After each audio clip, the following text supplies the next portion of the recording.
All right. Welcome to another edition of the Social Proof Podcast, man. We have David and Donnie. Donnie and David is here. I'm really excited about this episode. Why? Because we don't have a guest.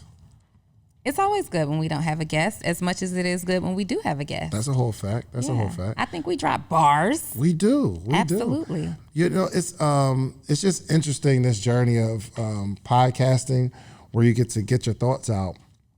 You get your thoughts out to people, and it becomes a culture because we're, dropping with a regular cadence, and people come to expect it. And maybe some people who follow you that didn't know me, it's a new experience, and people that follow me didn't know you. Mm-hmm. It's a new person to follow, and we got a different dynamic. So I really love this, man. Me too. And you know what else? Podcasting takes guts.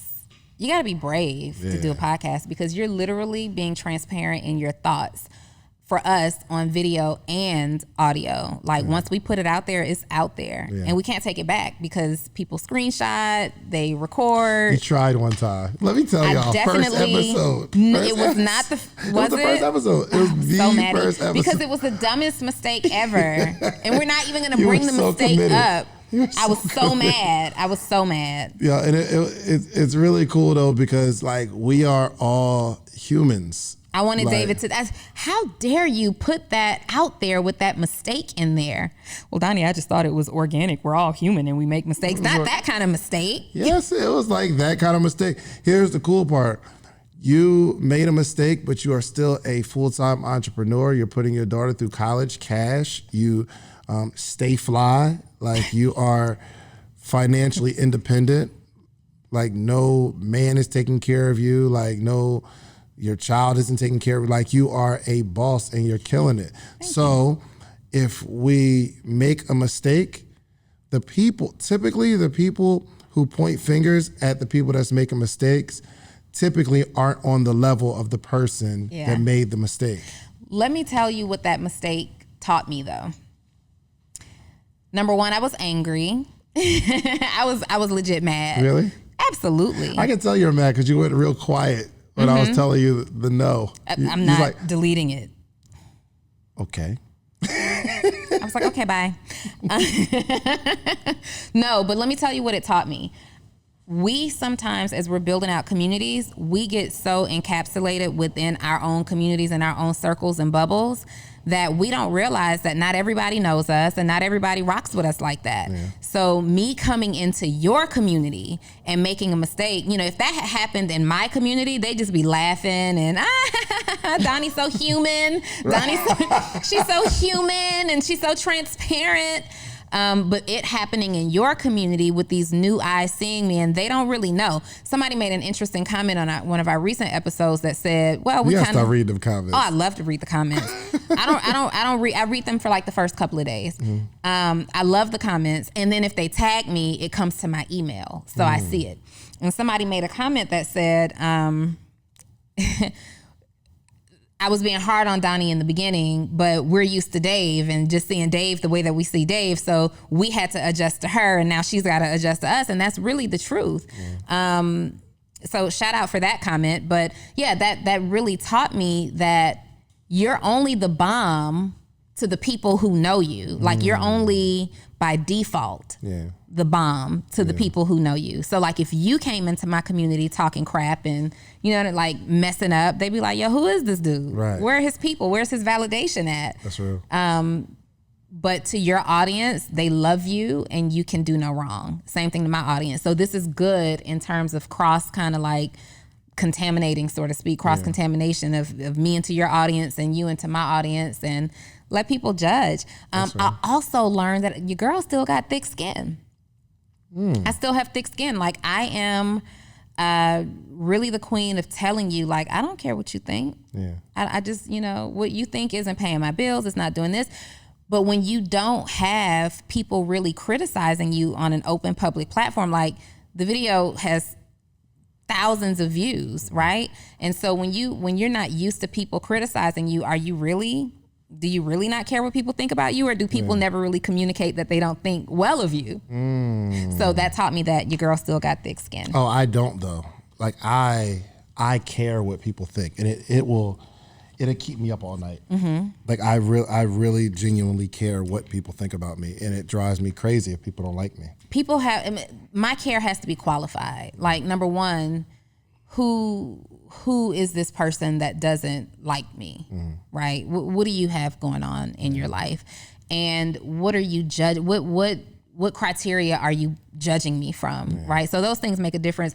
I don't want to seem cold, like I just walk with this air and I don't care what anybody has to say. That's not true. Like I care what qualified people think about me. And qualified people, for me, are people who are focused on growing and helping you to grow, like critiquing you with a purpose. Right? Not somebody who's just gonna like troll you and, you know, you spend more time trolling me than you spend growing you. That's a problem. And those people, they're not qualified to judge me. Yeah, right? I'm trying to control that about me. So there was a person that commented, and you know, people always comment like, "Oh, you and Donnie, y'all like there's a connection there," stuff like that. I wrote this whole little to a reply. I was like, first off, Donnie is my wife's coach, and they talk. And me and Donnie been rocking for years. It's never been nothing. And do you know that a man and a woman can have a platonic relationship? And that I wrote this whole thing, and then I read it, and I deleted it because in my mind, I just heard the person reply to, "Yeah, all right, bro, it's there." You know what I'm saying? Like I was about to write this whole thing, and I just had a feeling that he was gonna reply, "I don't know, bro, it's happening." You know what? Like I write this whole thing, and that's funny. So in that, because those comments have been happening for years, since 2014, people have thought you and I had something going on. Right. David and I have never a flirt, and we do go out. So just for those of you, you'll see us, we do go to lunch, we would have dinner, we're usually talking business.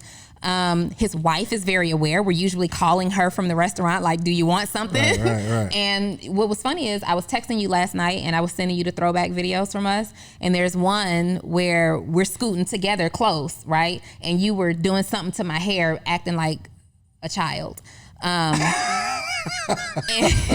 And literally Dre, his wife, was sitting right here, and you can hear her in the background say, "No, David, get closer."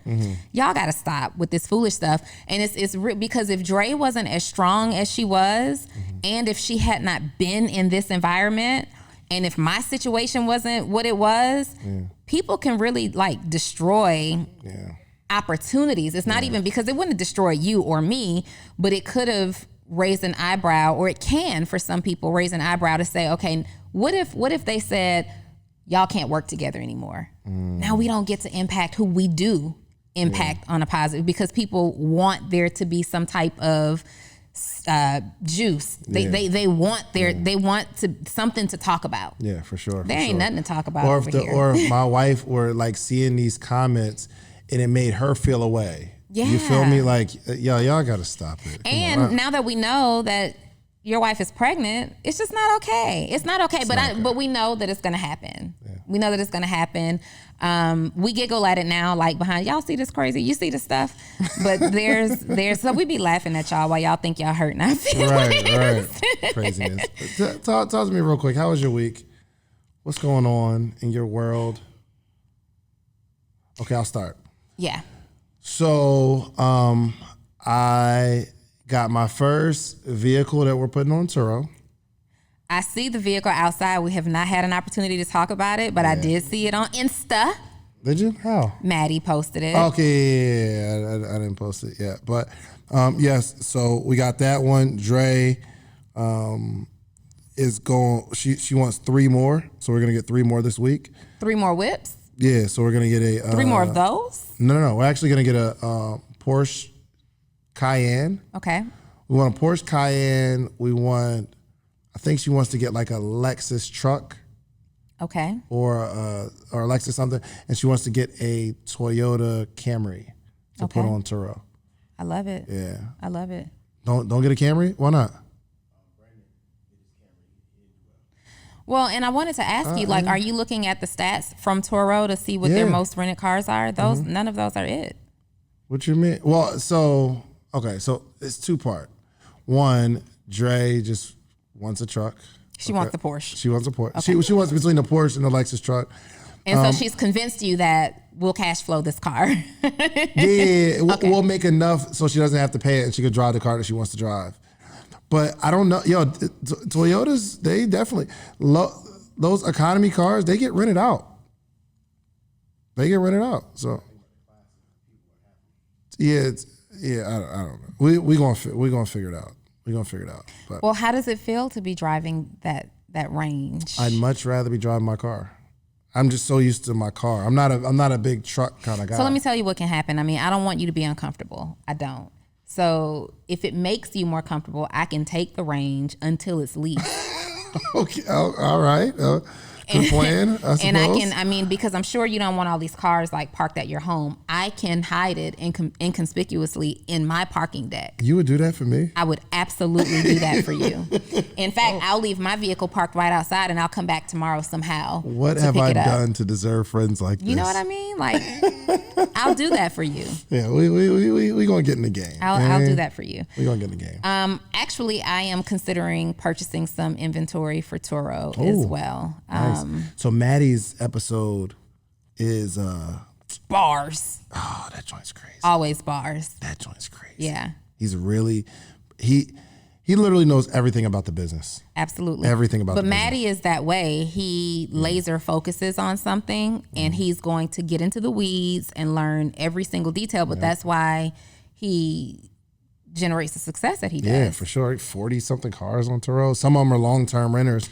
Meaning like so one of my boys, he has a Range Rover and someone pays him, I think $2,000 a month. Yeah, just to drive a Range and they probably can't qualify for it on paper, but they have the cash to do it.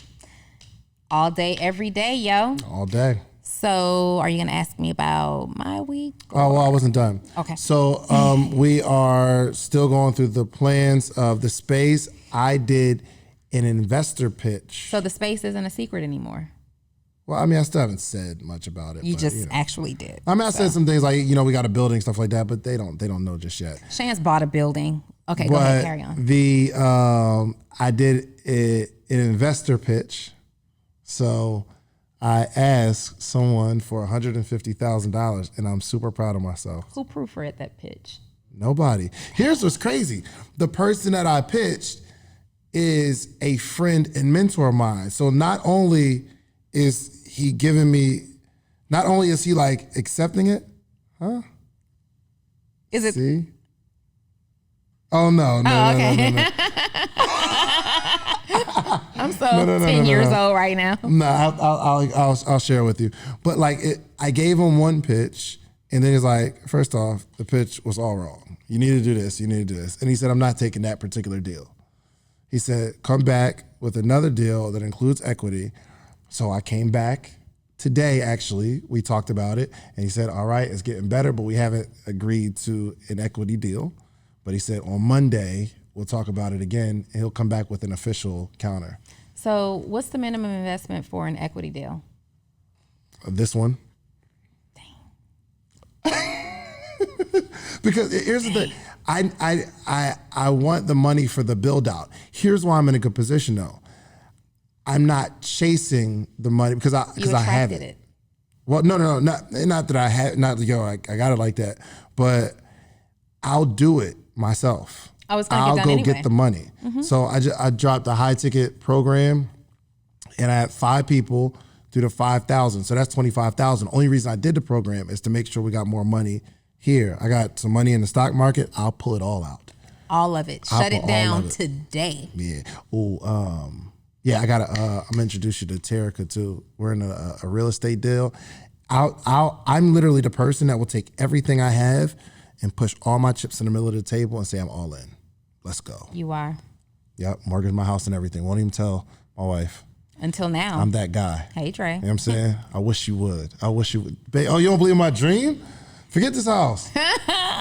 We'll go back to the apartment. You know what I'm saying? To the apartment. Yeah, man. So how was your week? My week was My week was good. Okay. My week was much better than last week. And I think I said I had a good week last week because I was just kind of speaking it into existence. But my dog was very, very sick. Your dog's always sick. No. He's got issues. I rescued him about 7 years ago. He was hit by a car in front of me. So he's got this fractured leg, and maybe 5 years ago now, he went blind. He's like, we're guessing around 9, maybe 10 years old, and the vet's saying that it's not anything related to his age because his breed can live for a long time. But poor baby, he's just had issues since I got him. Like, he was literally hit by a car, and then now I believe that he had some underlying health issues that because he wasn't chipped, we couldn't track his medical records, and now they're like speeding up. So he has a heart condition.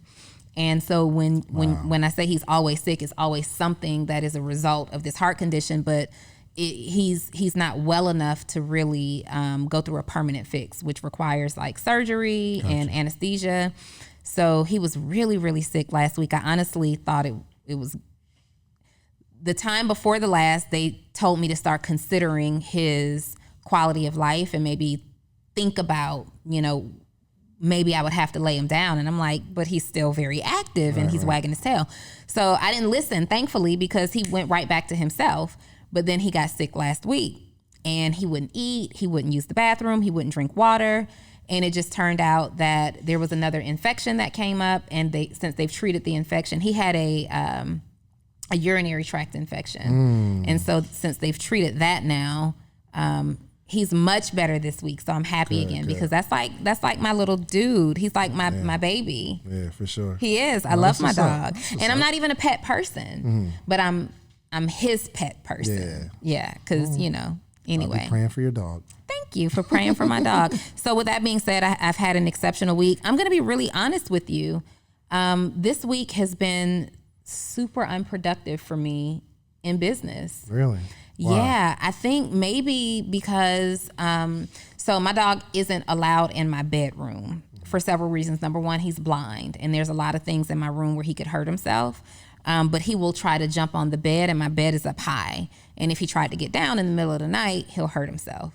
It's just too far of a jump for him blind. The dog is blind and he'll jump on the bed? Yeah, he'll jump on the bed because he remembers prior to being blind. Like my daughter will allow him to sleep in her bed. So he remembers, he can jump up on her bed just fine. She's had that bed for about 4 years. So he remembers what it's like to jump up on that bed. Does he like touch the bottom of the bed to like kind of feel what's going on? Absolutely. So he can, her comforter is really big, so it hangs kind of off the bed, and he'll like, yeah, no lie. Pat around it.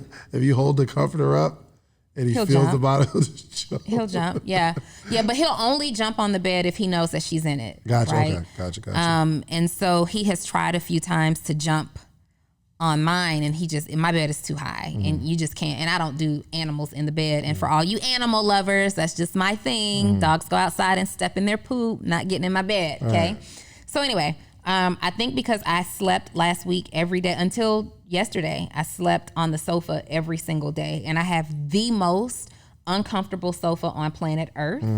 Really, really beautiful to look at, but that thing is not comfortable. And maybe it's because I wasn't getting the best sleep, like waking up to check on him, make sure he was breathing. Right. So anyway, I've been catching up on rest. So you've been chilling? Not intentionally. Like in my head, it's been like, Donnie, snap out of this. You got work to do. Yeah. So I've been still, doing my coaching calls and but the extra stuff, like, I'm a workaholic. Yeah. So all that extra stuff that I do throughout the day, I have not done. So it's necessary sometimes. I think it's necessary. The good news is, we don't lose any money behind that. We don't lose any bread because systems are in place. However, I do feel guilty when I want to work and I'm not working. Now, if I were on vacation and I didn't want to work, I don't work. But I actually wanted to work. You know how it is when you sleep late and you want to get out of the bed, but you just can't get you feel guilty. You know what I did? I was talking to a gentleman. Actually an interview, I think, where he said he got to a level of success, and he said, so this was it. He's in the real estate, and he said real estate just got boring because it's a very boring business. He said he's got 500 units, and it's like the money is not a whole lot for him to do. You hire a property manager, and it's like for the lifestyle, the money just comes in. Yeah. So there's got to be another giant to slay. Yeah. Because it just gets mundane and boring because the systems are in place. So I think a lot of us entrepreneurs have that healthy grind in us. Yeah. Well, for what we do, it's not as boring as real estate, right? We still get to hit it every day and go at it. So, yeah, man. And it was important. I wanted to be transparent and say that because people have this picture that entrepreneurship is busy all day, every day. And though it may seem to like your significant other that you're busy all the time, it's not really. Like, you really get to balance it how you want to balance it, right? And for me, for a long time, it took work and personal development work to understand that if I wasn't working that day, I'm still a business person. For sure. I'm still a businesswoman. I get to take breaks.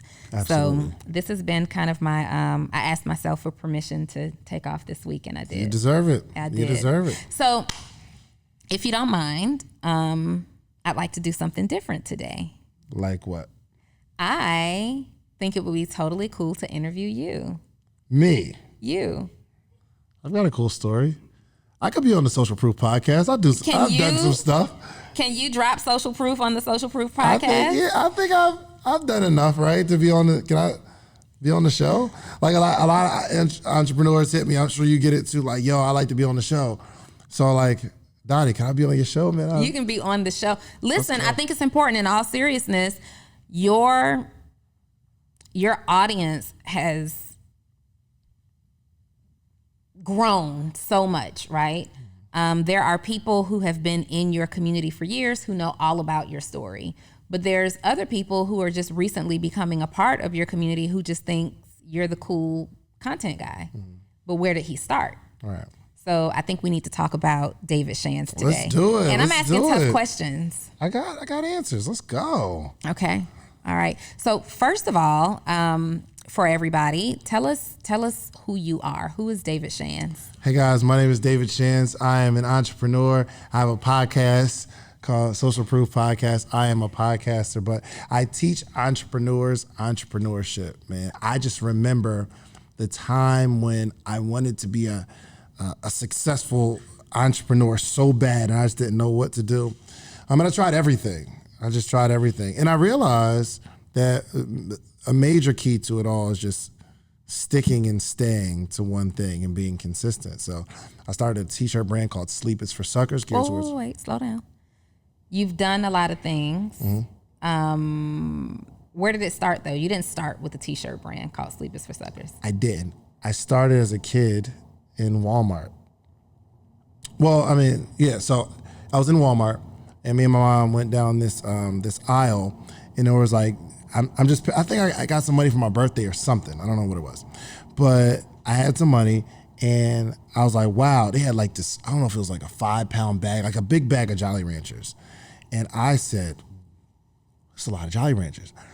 I want it, because I'm a kid, and this kids like that kind of stuff. But I'm like, yo, I wonder how many are in the pack. So I turn it around, and I look at the amount. The only subject I've ever been good in was math. That's it. English, social studies, science, all that stuff, trash. But math, I get it. So there's a certain amount on there.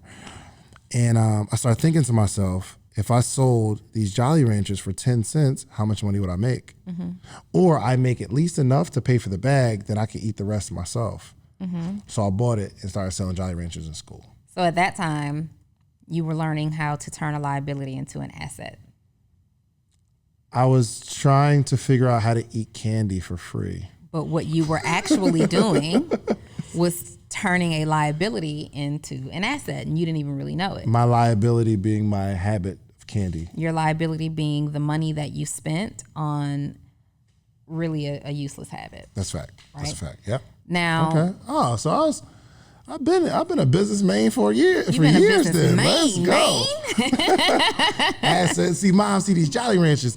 It's an asset, but it could be a liability if you eat them. But if I sell them, it's an asset. It's asset, right? So you really, because there are some people who are born with certain habits and certain genetic makeup, right? And you don't realize until much later in hindsight, like you don't have that epiphany to say, wow, I was doing that way back then. Like what made me think of, like why are you a kid looking at the quantity of Jolly Ranchers and saying, man, if I sell these, then I can pay for my habit. Yeah. That's essentially what you did, for right? Sure. So what do you think, what was your beginning like for you to even think that way? Like, did you learn that type of behavior in the home, or was there a teacher who would make you critically think that way? My father, for sure.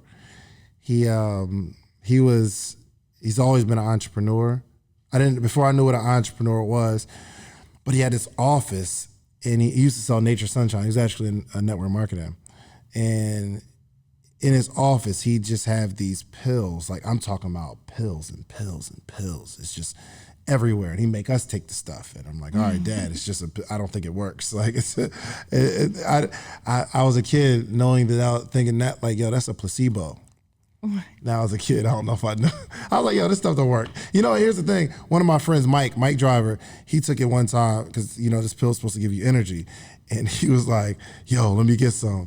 And he took it. He said, man, just wait till this capsule breaks in my stomach. It's going down. I was like, yo, what are you talking about? But my dad, these people would come by. He was an iridologist where he look in your eye and he could see what's wrong. Like, he looked in my eye one time and grabbed my foot and squeezed a little part of my foot, and I was like, "Oh, that hurts." He said, "I know." Like, it was real. He was just an amazing person, but he believed in working for it. Like, yo, you can always make some money. Don't just ask me for money. What are you gonna do for this money? Mm-hmm. Yeah. So you grew up in a household where your father was an entrepreneur and your mom corporate. My mom, she never really held the job down long, I don't think. Maybe she had a job. I know she had jobs because she would come home around 6 o'clock. Okay. Yeah. So but I don't you don't know what really she know was what on. she did. I don't know what she was. I just know my dad was always at the crib. Do you, right. And do you think that seeing that and not really knowing what your mom did for work, but you know that your dad works, right? Yeah. Do you think, like me knowing you now, I know that you always like joke around with Dre like, yo, why do you want to work? What are you doing? What is this? What is this little project you're doing, right? Do you think that influenced your thoughts on your wife working like a real laborious job? Yeah, I think all of our experiences shape our outlook on life. So watching my mom kind of bounce around in jobs, watching my dad like dress up on a Wednesday night and like play like Sade, and he'd have this board out with the markers, and he'd tell us to go upstairs and not make a sound. He'd say, yo, do not make no noise. I'm not playing with y'all. And I didn't know what he was doing, but I just remember people would come over to the living room and he'd just do these in-home presentations. So me watching it, and I didn't realize he was in network marketing until I was inviting people to my house, and my little cousins was at my house. They were like real little. I'm like, yo, go upstairs. Don't make a sound. I said, oh crap, my dad was in network marketing. And then I called him. I said, Dad, were you at MLM? Were you recruiting people? He said, yeah. He was doing and I was home like, meetings. oh wow, he was doing home meetings. Yeah. That's crazy. Yep. You've done a few home meetings. Oh yeah, done a bunch of home meetings. Absolutely. You definitely picked it up. Now, did you go to college at all? Yeah, I went to Alabama A&M. Bulldog. Went there for about 2 years. Mm-hmm. About 3 semesters altogether, probably. Okay. Yeah. Why just 3? College just wasn't my thing. I don't think we had the money to pay. I want to say something happened where they gave me too much of a refund and then expected me to pay back the money they gave me extra. Part of the game we're is that. out of here. Like, you gave me the money and you want me to just give it back to you? It was your mistake. And then I think they kicked me out for a semester. And I went home back to Georgia, and I was working at a car wash. I think I was doing another MLM at some point. And then I saved enough money to go and pay my balance. Then I came back the next semester and then eventually dropped out after that. Did you ever have you ever had a resume? A what? Right. Nah, man. You never had a job that required a resume? Nah. You don't even know what a resume really looks like? I know, a few pages. You know, a few pages? So first of all, resumes are typically Job just history.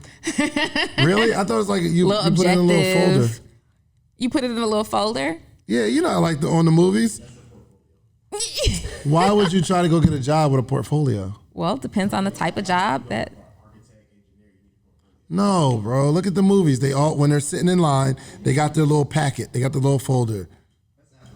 Well, sometimes They don't put an no. application I mean, in a a folder. job applicant would carry their resume in something professional so that it's not all wrinkled. But anyway, it's pretty much like what school you went to, what jobs you've had before, and you know what you do, like your skills, right? yeah. So you've never, for the one of most those guys. part, yeah. I think it's really cool. We've talked about this before, that you've never had what people would consider a corporate job, right? Correct. You've always done like the car wash, and you worked at Walmart. I did work at Walmart. I worked at Walmart. All right, let me give you all my jobs. I worked at Foot Action when I was 15. I lied on the application, but they gave me the job, best job in the world. Then I worked at this, like the Turnpike, like selling ice cream. We stole a lot of money from there. It was crazy. Anybody who's watching this from Willingboro, New Jersey, you know, you work at the Turnpike, you make, like we were making doctor money every day with cash. We were stealing at a high level. Have we checked the laws to make sure statute of limitations? You know what I mean? No, actually, I think one of my friends got on probation for it. I actually ruined the opportunity for everybody. I was the person that got caught. You were bringing everybody in? No, I was the one that got caught. And then they started putting cameras and checking everybody. So I was the decline. I apologize. So Turnpike, I worked at, a car wash. I worked at Walmart. I worked at KFC. Wow. I worked at KFC. I worked at Circuit City. Mm-hmm. I worked at Circuit City. I worked at Applebee's, Olive Garden, a security job, overnight security. That job was cool. You find somewhere cool to sleep. You get 30-minute breaks at a time. Like, you find little 30, 45-minute naps at a time. But I worked that and Olive Garden at the same time. So I leave off my Olive Garden job, go straight to the security job. Then I went to the Cheesecake Factory and never worked another job.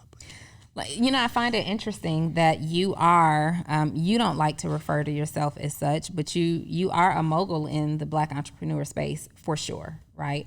You have built this brand and you are becoming a household name, whether you want to accept that responsibility or not. You've built a 7-figure t-shirt brand and you are an amazing connector of people. You make a lot of money. Why do you think in your journey, it's interesting to me now that you are in this position where you're making all this money, but when you were coming up and you were working jobs, like you always kind of went for minimum wage jobs.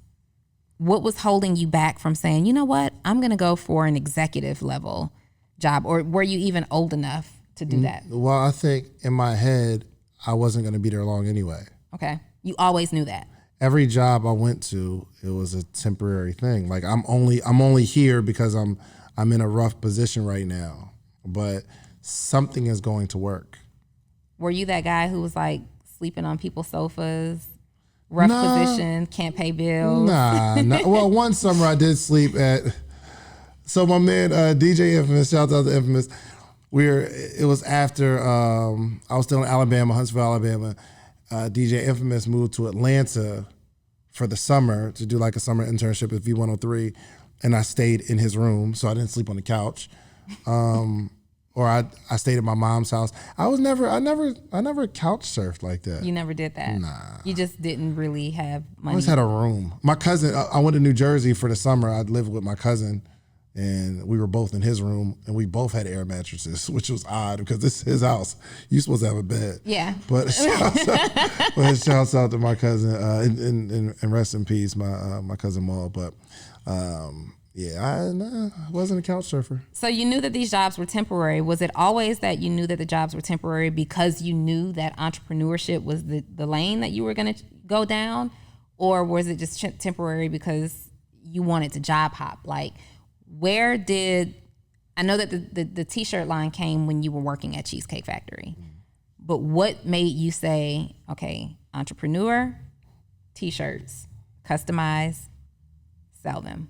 Well, it wasn't well thought out like that, man. It was really, I just didn't understand. I never really play the long game. It was always to satisfy what I needed at the moment. So I'll get a job because I don't have any money. It's not like I'm getting a job so I can build a career. I never thought career. I never thought long term. I'm always thinking, get out of my situation right now. And I think it's a lot of people that live like that, where I'm in a situation, so I have to do something to get out of the situation.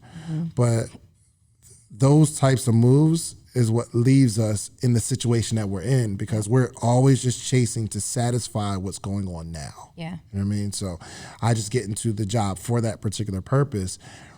And as I'm in that job, something always comes up where I can do better than I'm doing right now. So I'll leave. An interesting story with the Cheesecake Factory, I realized that I never kept a job more than 10 months.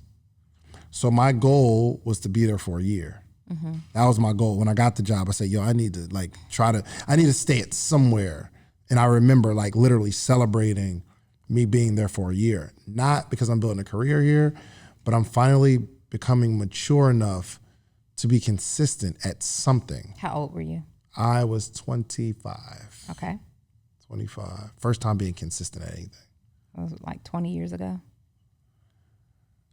You think I'm okay? Oh, that was an old joke. I get it. All right. You do it to me all the time. All right. So you were 25. You were doing that. Now, at what point though did you Hold say? on. No, I left at 25. Okay. I was 20.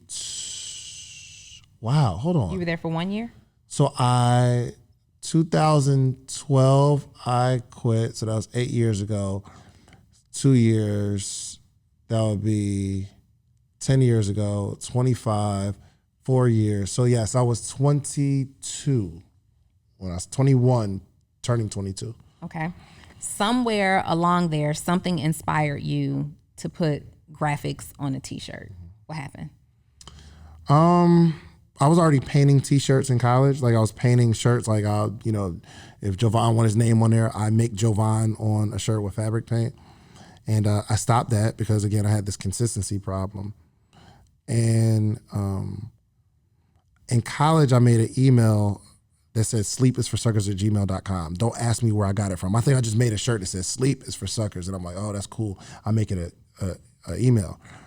But I started that and stopped that again. There's a pattern here. I have this pattern. And then I think I started the email again somehow. I don't remember why.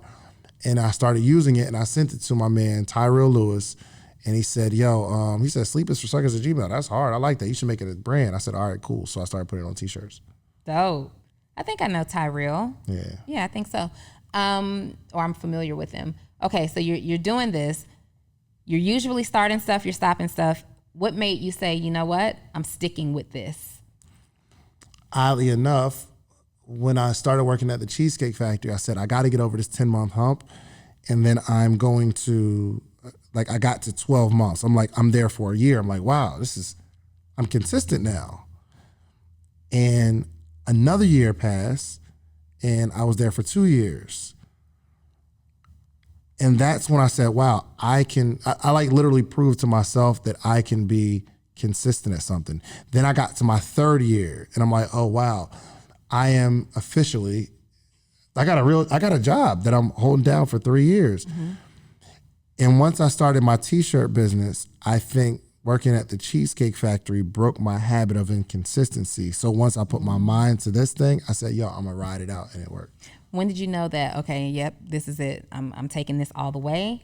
This is going to help me become a full-time entrepreneur.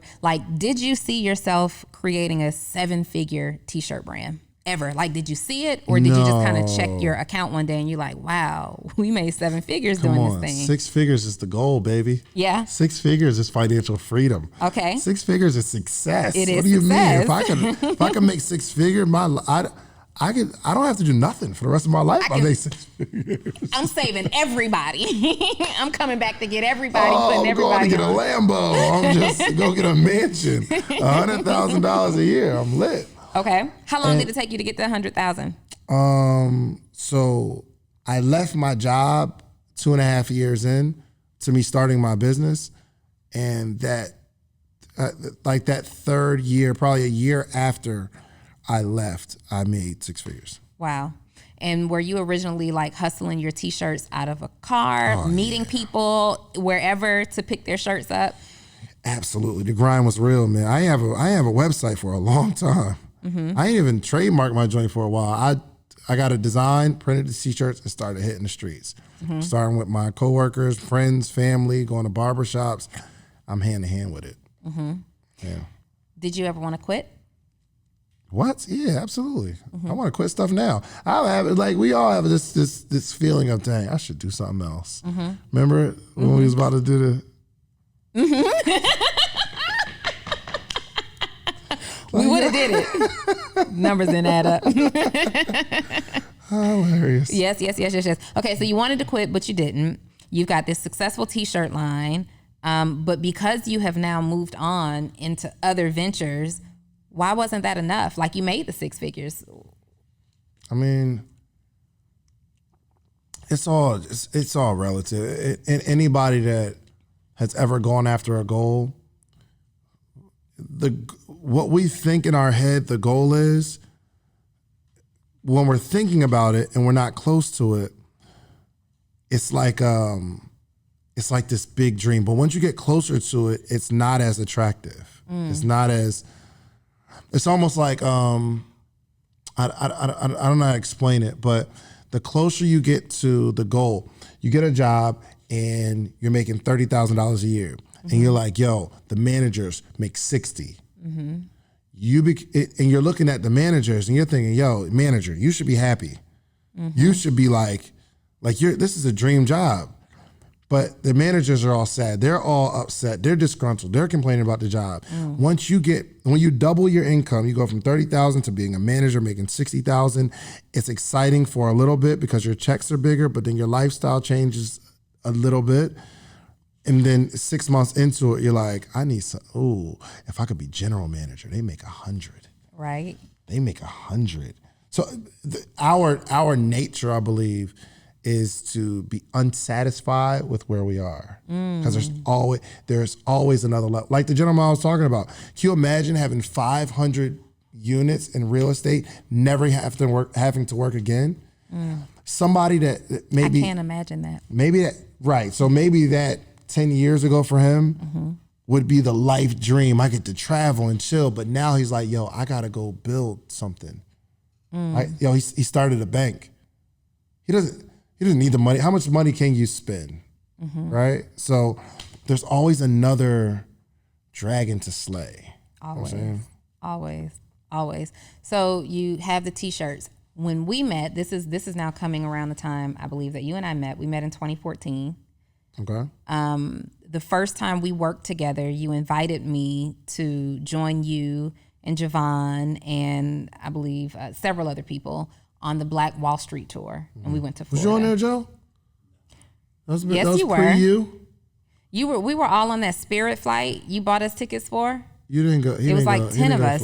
You weren't there. I didn't buy y'all tickets. You did. No, I didn't. Y'all bought your own didn't? tickets, but the tickets were like $40. Maybe so. Yeah. Joe wasn't there. Okay. Yeah. You wouldn't have been able to get the $40 ticket then. He would have got the $40. I mean, we had humble beginnings. We were on Spirit. $40. We was all and what was so amazing, it was beautiful.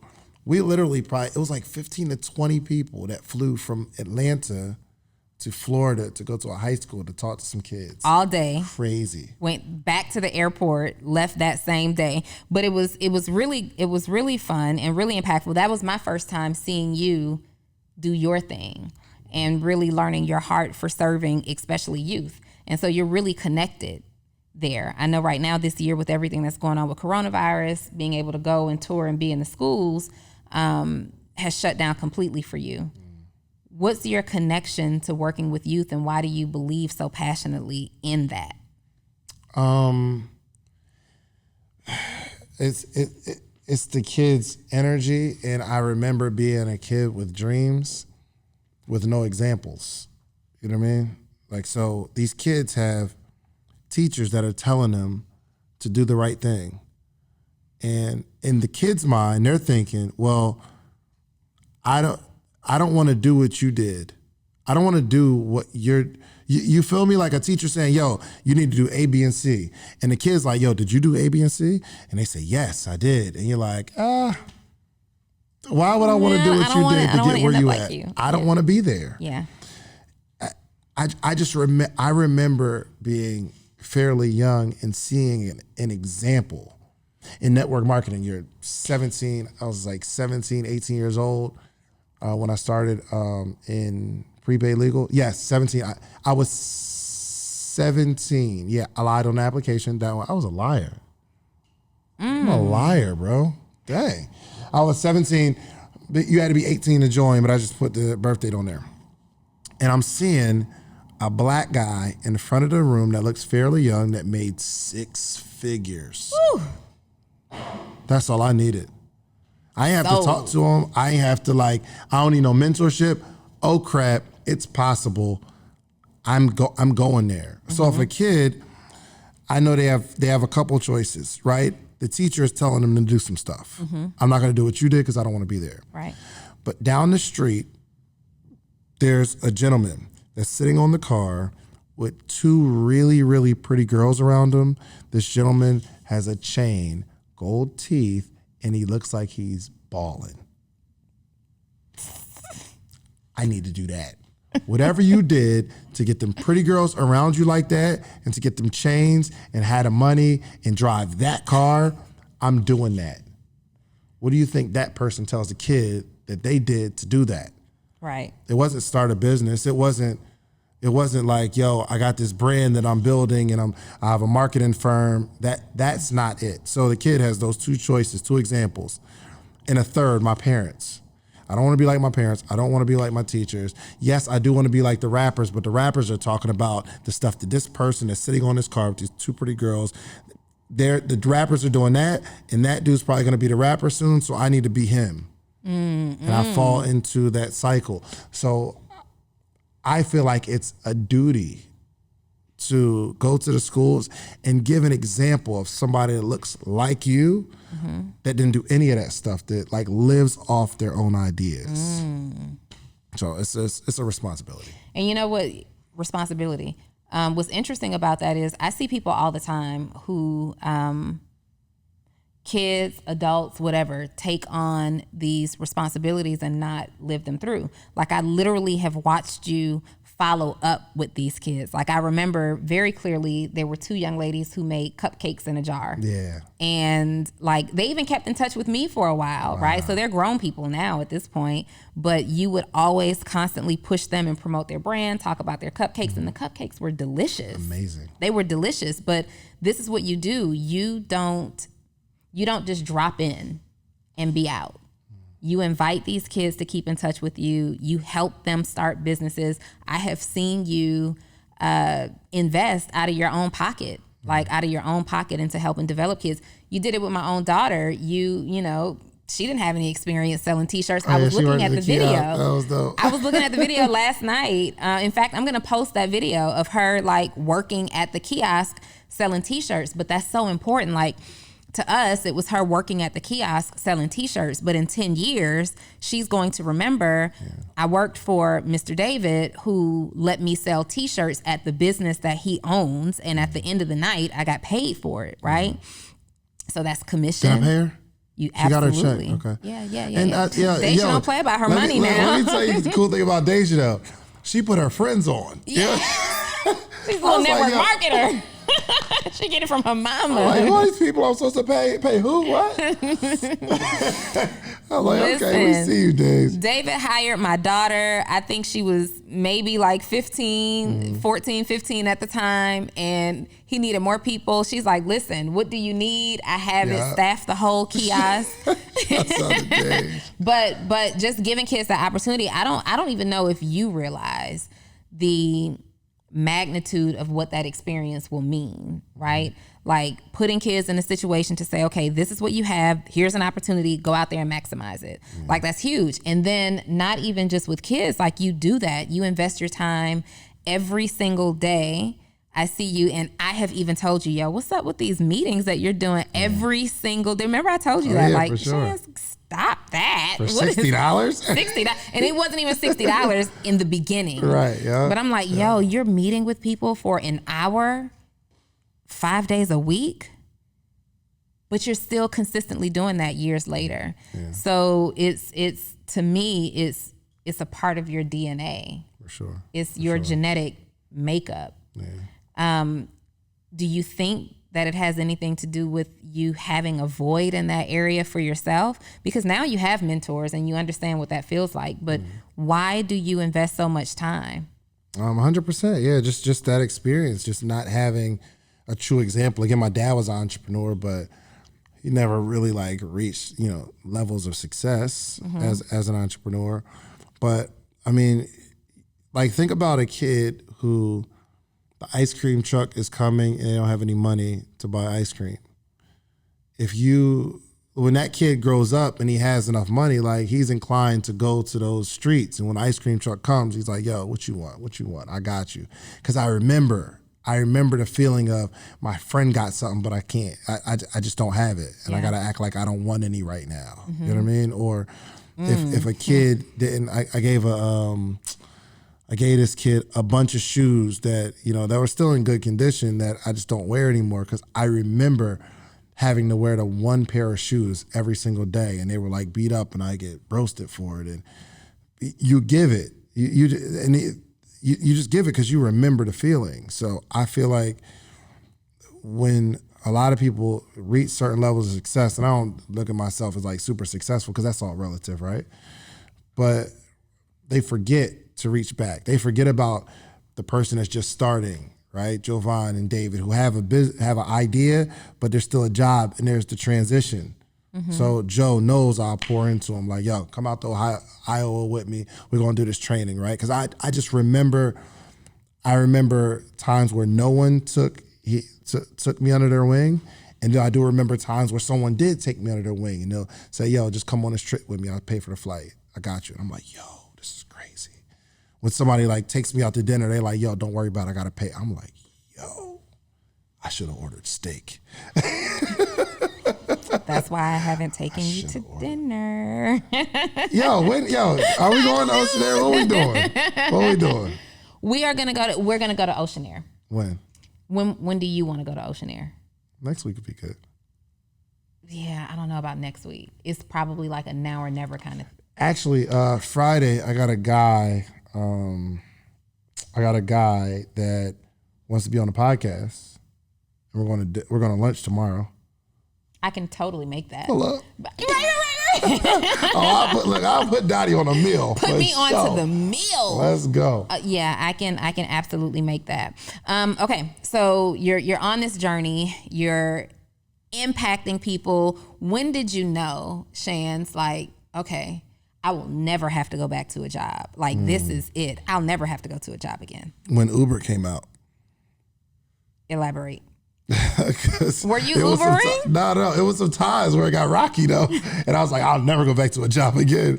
But I will go. I will go out to LaGrange, Georgia, or something like that.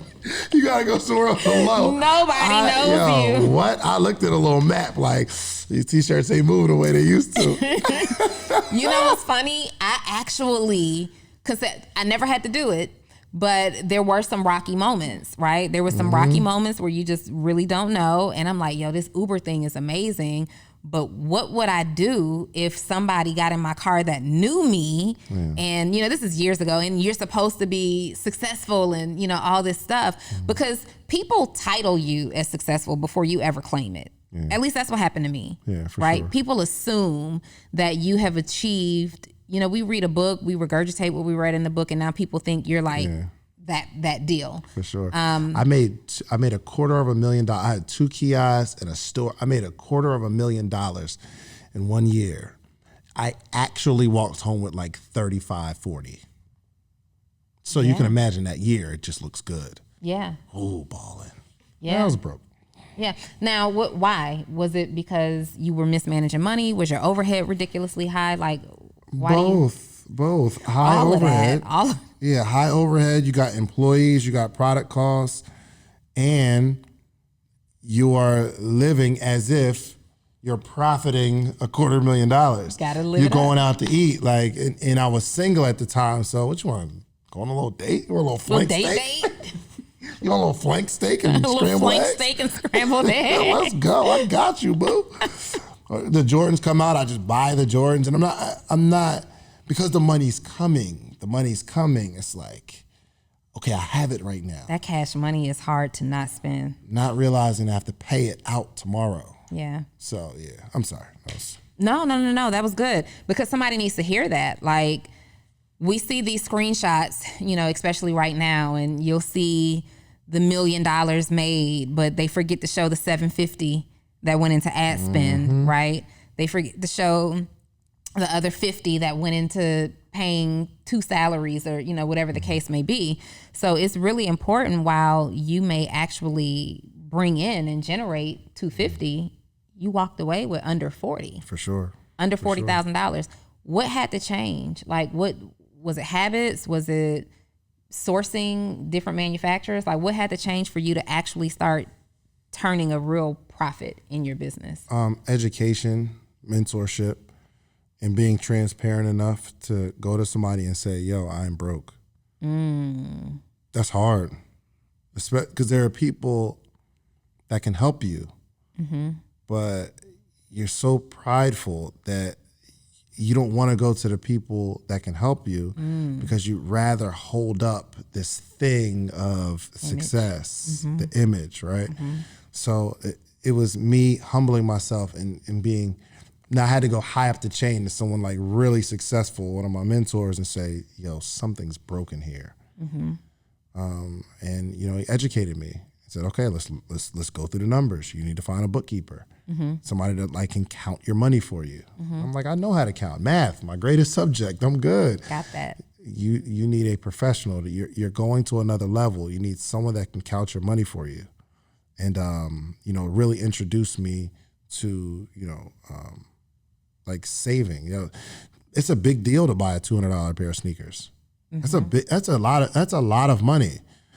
And if I pay $7 per shirt, how many T-shirts can I get for $200? You feel me? Like that's a lot. It's a lot of money just going out. So, and it's like for the people that's listening, if you pay $7 per T-shirt and you buy 30 of them to print, that's $210. So that pair of sneakers is costing you. You spent the money that you would make from the T-shirts on the sneakers, but that 30 T-shirts sold at, let's just say for good round numbers, $20 a piece, that's $600. So those shoes are actually costing you $600. But if you take all that $600, the shirts now cost $6 a piece because you get more with bulk, meaning you can get 100 shirts. And if you sell those 100 shirts for $20, that's $2,000. Meaning those shoes are costing you $2,000. Bar. And when somebody puts it that way, you like, Jordan, they ain't not that comfortable. I'm wearing a $2,000 pair of Jordans. And somebody missed it. Trust me, somebody missed that. So we're going to talk about that a little bit more. And I know a lot of people who are that way now, and I didn't understand it. I'm like, just make more money, right? And I still have that mindset of just making more money because you get what you get. Because I know you, I know that you are tight. You are incredibly frugal. Not all that frugal. Shands, you invest in technology. You will put money into a business concept, a business idea, but let Dre say she wants a Birkin. What, Burger King? Burger Did you see the picture? Burger King with the... Yes, I saw the meme. We get you a Burlington King. Yeah. You want to go to Burlington King? Burlington Coat Factory. Them bags look the same. And you would do that. Yeah. No, so you had this shopping habit. Now you're incredibly frugal. You're obviously... Definitely. Here's the thing. It wasn't even a shopping habit. It was just a spending habit. food here, food there, little couple dollars there, couple dollars here, couple dollars there. Okay, I got you. You're my friend. Date here. Like, two things you mentioned. One, you had to go to a mentor. At what point in your life, or actually at what point in your business, did you get your first mentor? My first mentor was Jim Rohn. I used to just listen Mine to too. the man religiously. He was so smart and Still brilliant. to this day, I To listen. this day, I remember I was so emotional when I found out he died. Yeah. I was so emotional. And this is before I was like into conferences and events. I would pay any amount of money to go to a Jim Rohn conference. We missed out. Oh, Missed out. missed out. I was the same way when Miles Monroe passed too. We missed out on it. I never got to see him speak. Yeah, can you Live. imagine? What? Goodness gracious. Yo, if you admire somebody, go to their conference, go to their event, because there are some legends being created right now that people will hail as some of the greatest thought leaders of our time, right? Like, so they watch us doing the podcast, and we're gonna come to your city and we're gonna do the podcast, and you'll miss out on the opportunity. You'll be telling your kids like, yo, I remember they came to my city and I missed it. And they're like, oh my gosh, Miss Donnie came to your city, really? Yeah. So That's what and you know what's crazy is, Jim Rohn didn't know in the beginning that he would be this household name and this thought leader, right? He knew that he had information. He knew that he had value. And I'm assuming, of course, I didn't know him, but just thinking about us and our journey right now, like we could legit become these household names where we already, have people who buy tickets to come and see, and you don't take that kind of stuff lightly. You don't invest in everybody's information.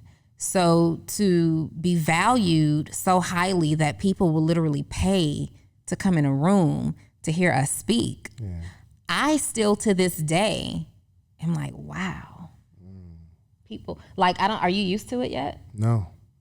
I think I'm definitely not. I get weirded out sometimes because it's like somebody's like, oh my gosh, it's you, and I'm like, who?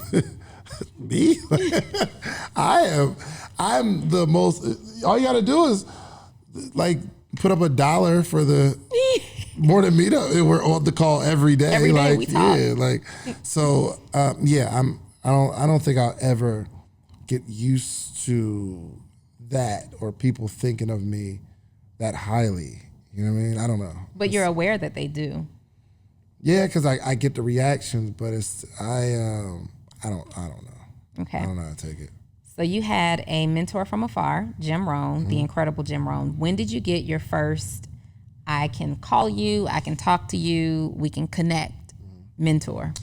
So it started with, there was so many along the way. So Bernita Cardwell, she was like my sponsor in prepaid legal.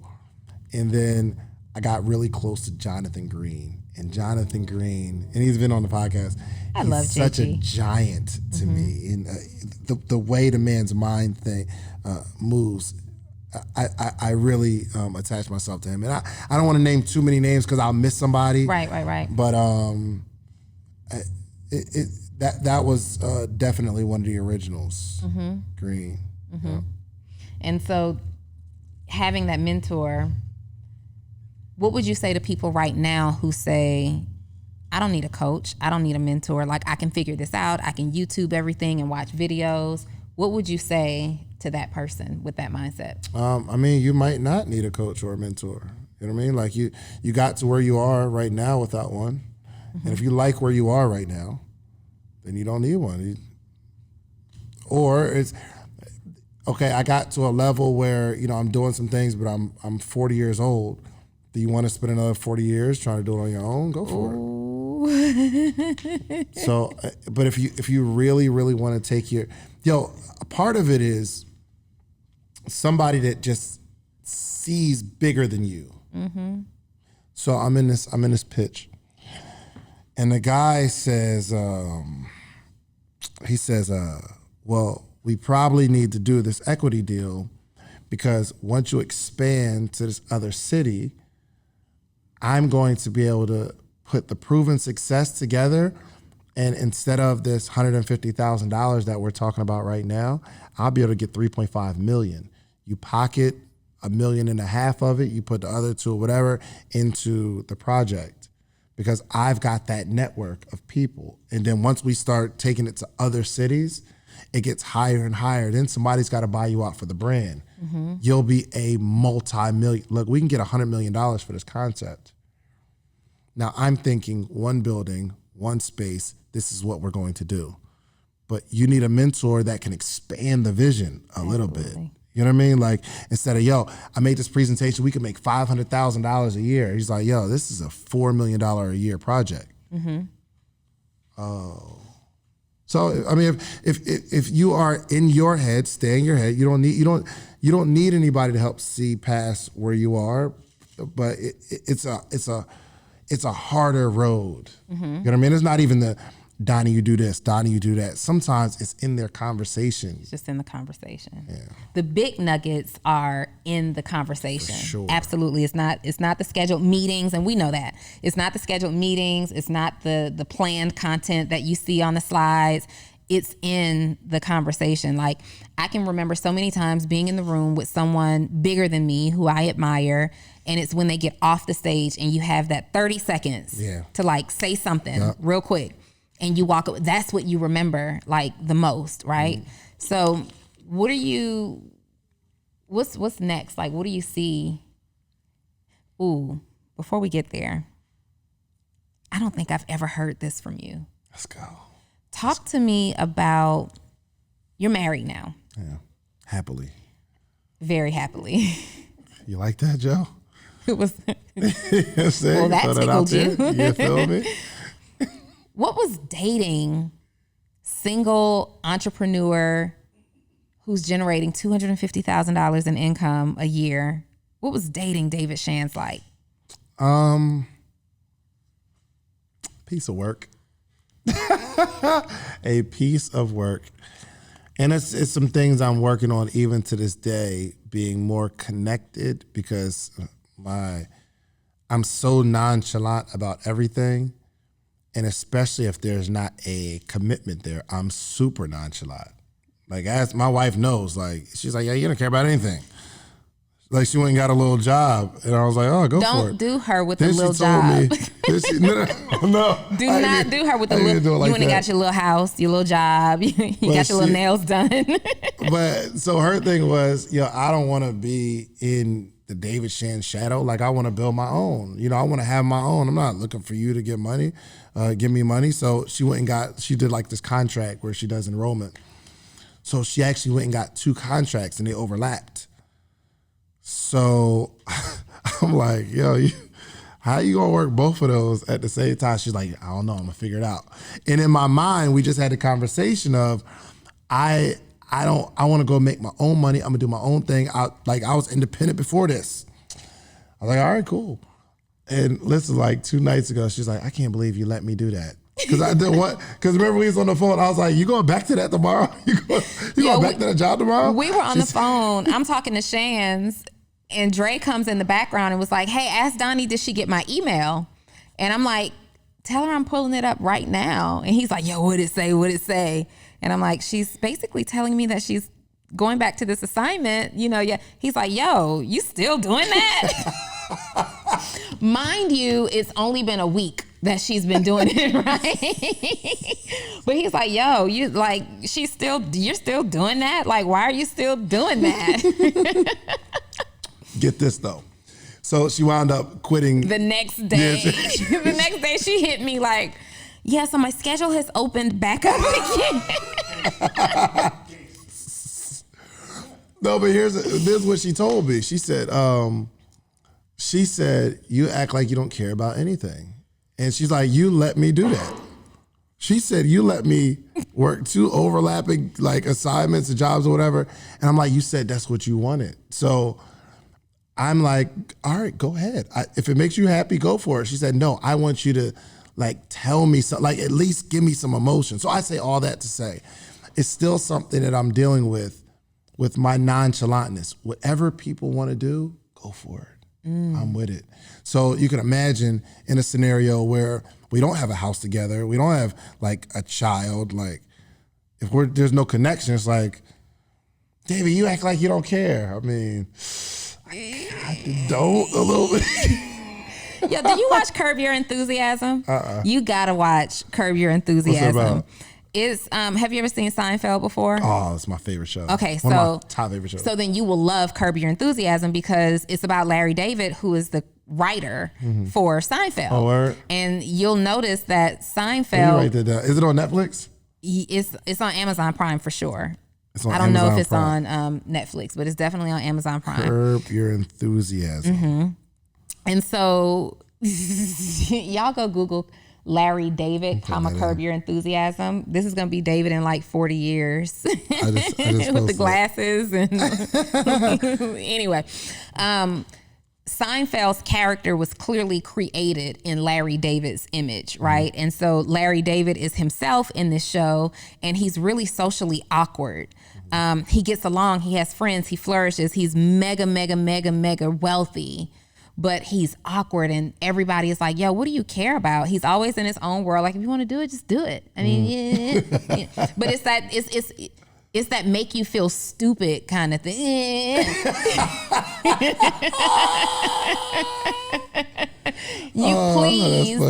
Please watch that show. Kenny put me onto that show, and now I'm addicted. You have got to go all the way back.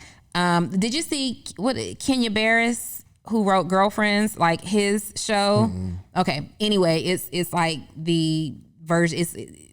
They're one and the same almost. Gotcha. One is for Black people, one is, kind of more white people will resonate with. But that dang on Curb Your Enthusiasm is hilarious, and you remind me of a couple of the characters. You could be a Larry and somebody else. But so you were single for like a long time. I remember we would go back and forth like with banter. I wanted to set you up on so many like dates and all this stuff.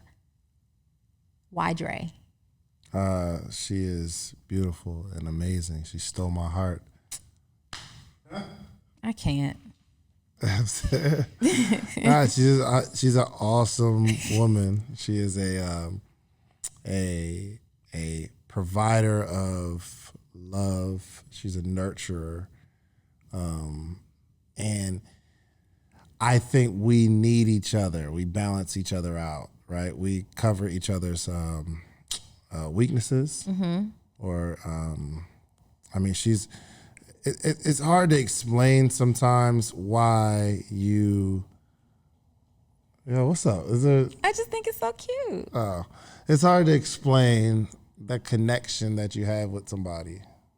You know what I mean? Like, why do you feel the way you feel? You can have a checklist of things, right? Like, oh, well, they're attractive and they're wholesome, and you can have the checklist, but at the end of the day, you can't really describe. It's almost like, okay, they're attractive. That's one of the things on the checklist. But when you love somebody, if something happened where all their beauty left, you'd still love them. How can you explain it? If they were in a bad accident and they were paralyzed and they couldn't do all the things that are on your particular list, you still love the person. How you explain it? That's soul love. You feel me? So she was the one. Being a successful man, though, and I ask this question because I get asked this question all the time. Like, will people assume I look, first of all, I'm dating, so y'all chill out.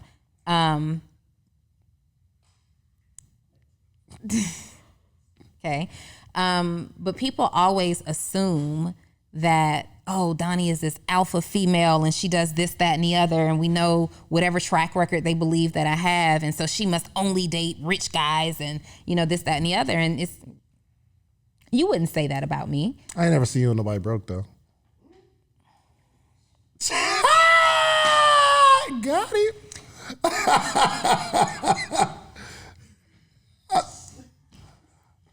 You like what you like. That's what I would say. Donnie like what she likes. Dang, he just set me up for the fail.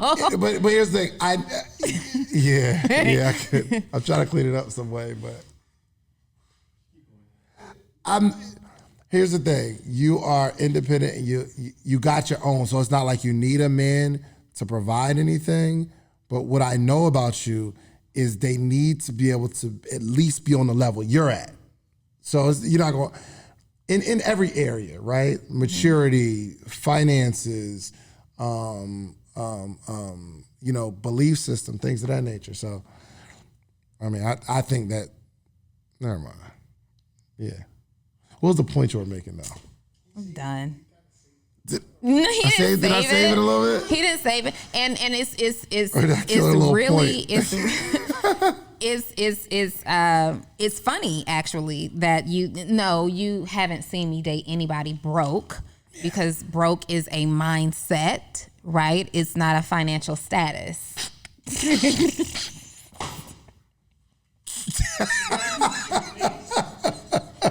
Why?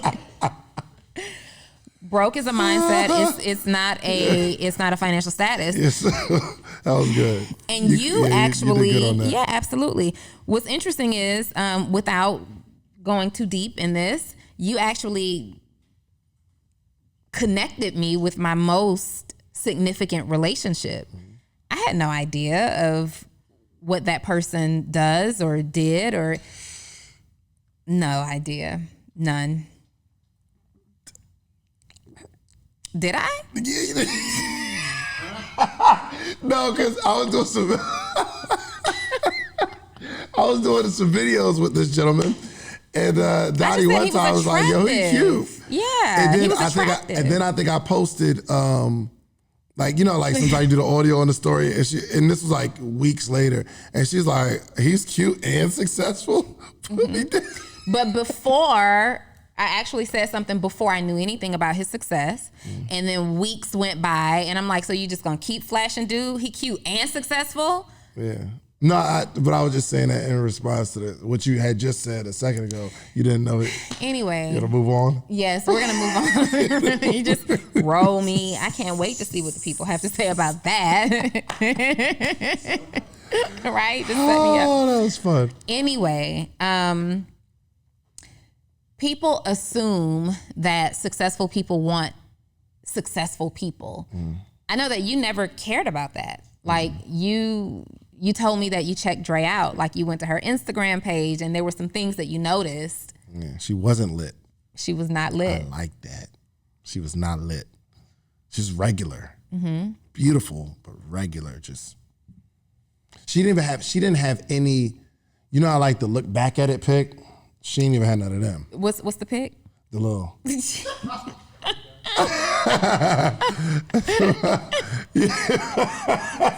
I walked right into it. I walked right into that one. I'm sorry. But she wasn't lit, so that's what attracted me. But let me think. I never really dated anyone like super successful, or I think I might have dated maybe one, maybe two people that were either kind of where I was, I guess, financially or higher or, more. But normally I connect with the regular person, so. For that person who's watching us right now and they're interested in building their business, for sure, that's why they're here, but they also want to meet their match, because I've heard that entrepreneurs are hard to date because you have to kind of understand how we operate, especially those of us who are in our business as much as we work on our business, right? So you have to constantly deal with the busy person, right? You have to deal with somebody who's focused. You have to deal with somebody who doesn't mind skipping or taking a rain check on a date night. For you, what does it take? What did it take to get a man like David to say, I want to marry you? Patience, for sure. And I mean, at the end of the day, the guy has to be ready.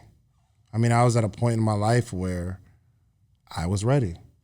So thank God I didn't meet her, 2 years earlier than I did, because I wouldn't have been ready.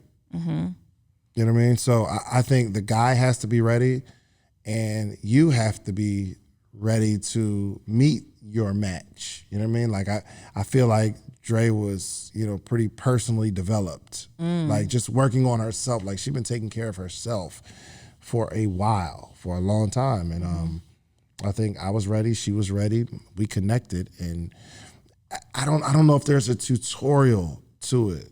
You know what I mean? Like there's so many things that have to happen. I have to really want it, you have to really want it, we have to connect, we gotta be patient with each other. I don't know if there's a formula to it. She's really patient. Oh, really patient. Really, really patient. Do you ever feel guilty for not being as available as she wants you to be? Yes, I do. Not as often as I should. You don't feel guilty as often as you should? Not as often as But I'm growing. We're all growing. You know what I mean? We're both growing. So I'm more aware. I'm more conscious. So I knew my week was going to be super busy. So after I finished my meeting, before I started my meeting, I told her, we're going to go out to eat, because I knew we had to do this podcast this evening. And I said, I've been super busy lately. Let's just at least take some time to go out, and then, I'll go do my thing. So Are y'all doing that tonight? No, it was like right before we got here for sushi. Y'all didn't bring a bag? You didn't? Thinking about yourself. I'm having family time, and I'm going to tell my wife, all right, let me go get Donnie something. I'm sorry. You went and had sushi? It went down. It went down. Dre and Corey. It went down. So you have a baby on the way. Mm-hmm. Are you ready to be a father? No. Nope.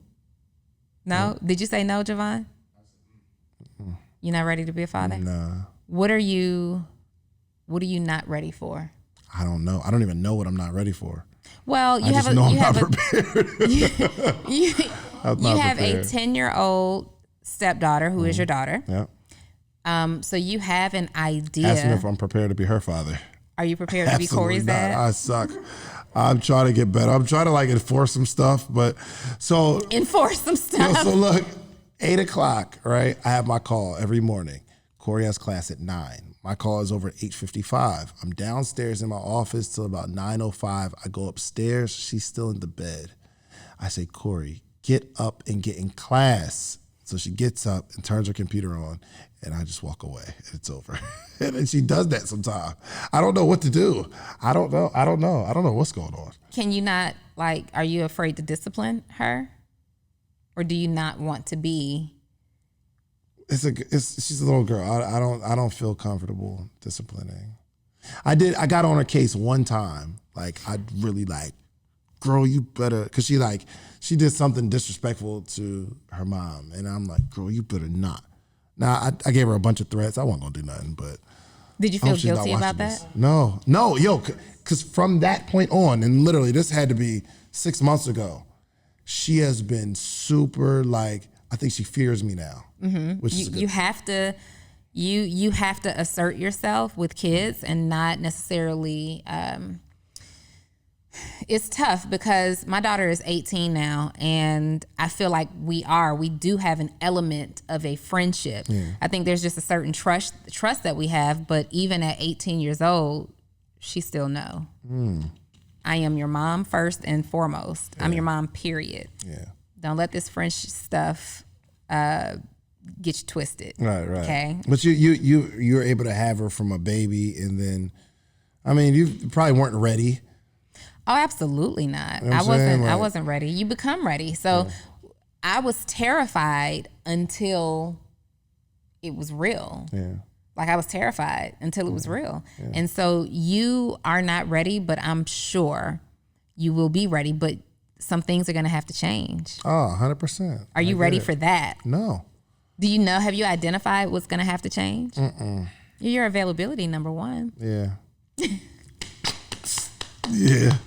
I don't know what's going on. I don't know. You're going to be in here doing podcasts. We're going to have baby right here. All right. I'm right here with it. Your mama had to go to that job. Your mama had to go. Okay. Donnie. Yeah. Please. No. Take us to the back. I love it. But are you excited? I'm excited. Mm-hmm. I'm ecstatic. Mm-hmm. I can't wait to not be ready. I can't wait. So this is like one of the greatest joys. The anticipation is just killing me. I can't wait. I can't wait. Do we know what the baby is yet? Girl. I think I saw that. Yeah. I think Dre told me. She did tell me. Yeah, it's a girl. You know what's cool? I really wanted a boy. I'm talking about like we were talking about it. I want a boy. Anytime we refer to the baby, it's a he or a his room. And like I'm telling my mom, yo, boy. I'm telling everybody it's a boy. So I really, really thought I wanted a boy until the nurse said we had a girl. And I realized that I didn't want a boy. When she said, yo, it's a little girl, I don't know if I've ever felt that feeling of love this strong. And I don't know, it was weird. It was just like a connection when you say, yo, you're having a little girl. And it was like, you're a girl oh dad. My gosh, I'm a girl dad. You're a girl dad. Excited about All right, girl dad. Yeah. 2 girls. Yeah. Now. 2 girls now and probably 2 or 3 girls more. And a wife at the crib. Wow, 2 girls and a wife. You're a whole like girl person. You're a girl magnet. I have a girl house you run have a by girl girls. House. You whole have a house whole run lot by girls. of hormones and energy, female energy going through your house. And that's fine because, she's not going to be allowed out till she's 30. So you're going to be bargaining for sleepovers by the time she's 6. Hey, are there any sleepovers happening with your friends this weekend? She's not going outside. I know what boys do. They slide. Nah. No, not at that age, Shands. Not at that age. Well, so, yeah, but we're in a weird, it ain't even nowadays, and I don't want to get into that, but it's not even, maybe I'm not even worried about just boys anymore. Parents. She went to a sleepover a couple weeks ago, and I was terrified because the kids these days are not the same kids. They are not. They're exposed to more. The kids and the parents. There's more freedom of whoever you are. It's like, and I don't know. Yeah. So, have you ever experienced any trauma? Like something that's just super traumatic that you had to deal with? My dad died. That was a traumatic scenario. How old were you? I was 26-ish, 25, 26 maybe. Wow. Yeah. And he was always present until he passed. He was present growing up, but then my mom and I moved to Georgia, and then obviously he wasn't present. And then we came back to Georgia. And I came back to New Jersey.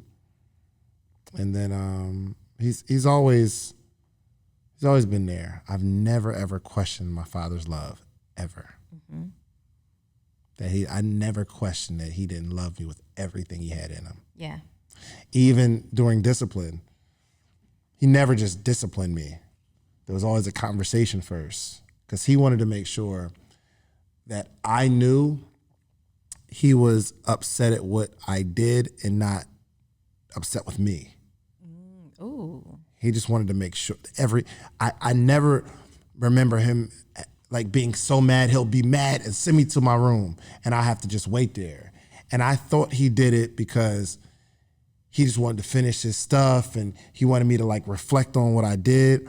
But I think I'm understanding now that he did it for him because he didn't want his anger to come off as attacking me. He needed time to say, okay, when I go up in this boy's room, I know what I'm going to do, but I don't want to discipline him from a position of anger, but I want to discipline him from a position of education. I'm doing it because I love you. And that sentence really rang true. I'm doing it because I loved you. I love you. And even after he beat me and walked out of the room, I knew that he truly did it because he loved me, because he took time to have a conversation with me and say, yo, this is why this is about to happen to you. So, how much of you is like your dad? Because every you bit. Say so much about your dad, and I'm just seeing you. Yeah. You will explain, you will talk. I've never seen you mad. Yeah, that was my dad. Yeah, I've never ever seen you upset. Yeah, that was my dad. Yeah. Yeah. So you are like, do you believe that a lot of the reason that you're so motivated subconsciously is to like carry on the legacy that he was building and make him proud in a sense? Yeah, for sure. But that level of not being angry, now I kind of wonder. I was talking to my sister Ernestine Morrison. Shouts out to Ernestine.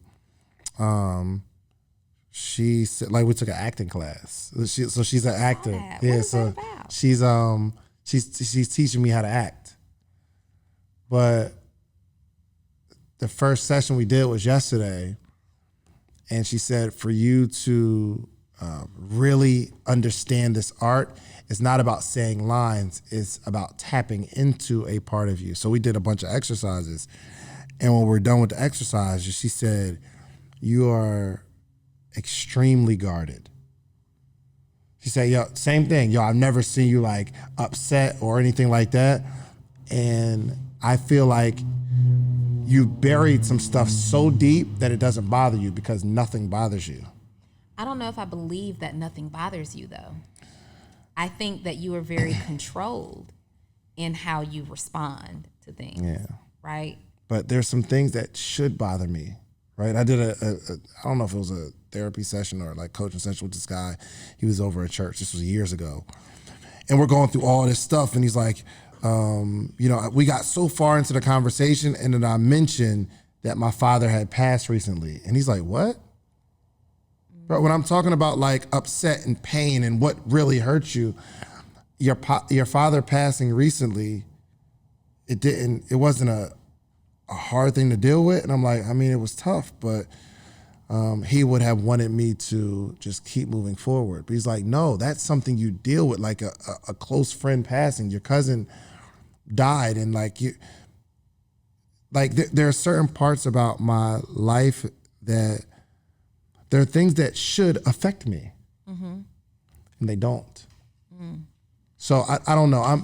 I'm going through a process of, and Ernestine really is, man, I thank her so much because I'm ready to go on this new journey. I'm talking about since yesterday of identifying where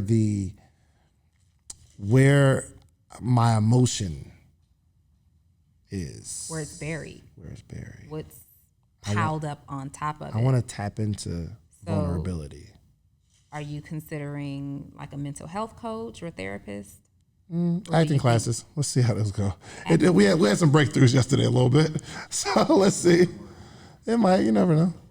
Let's see. I mean, I think that the acting classes have done, and you've only had one, right? I had one, it was powerful. Yeah, so. It was powerful, and it may have revealed, and we don't know. I'm not a mental health professional, but it may have done its job in helping you to identify that there is something that you need to deal with. Yeah. And then now you need to, I care, and I want to see you.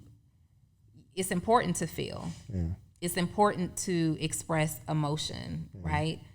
Because you will at some point. You're either going to do it now or you're going to do it later. Yeah. And later, in maybe an uncontrolled environment, later when you have time. Right now you're busy. You're all over the place and you're busy. You don't really sit still. You're working literally until you close your eyes and then you back up and you're working all over again.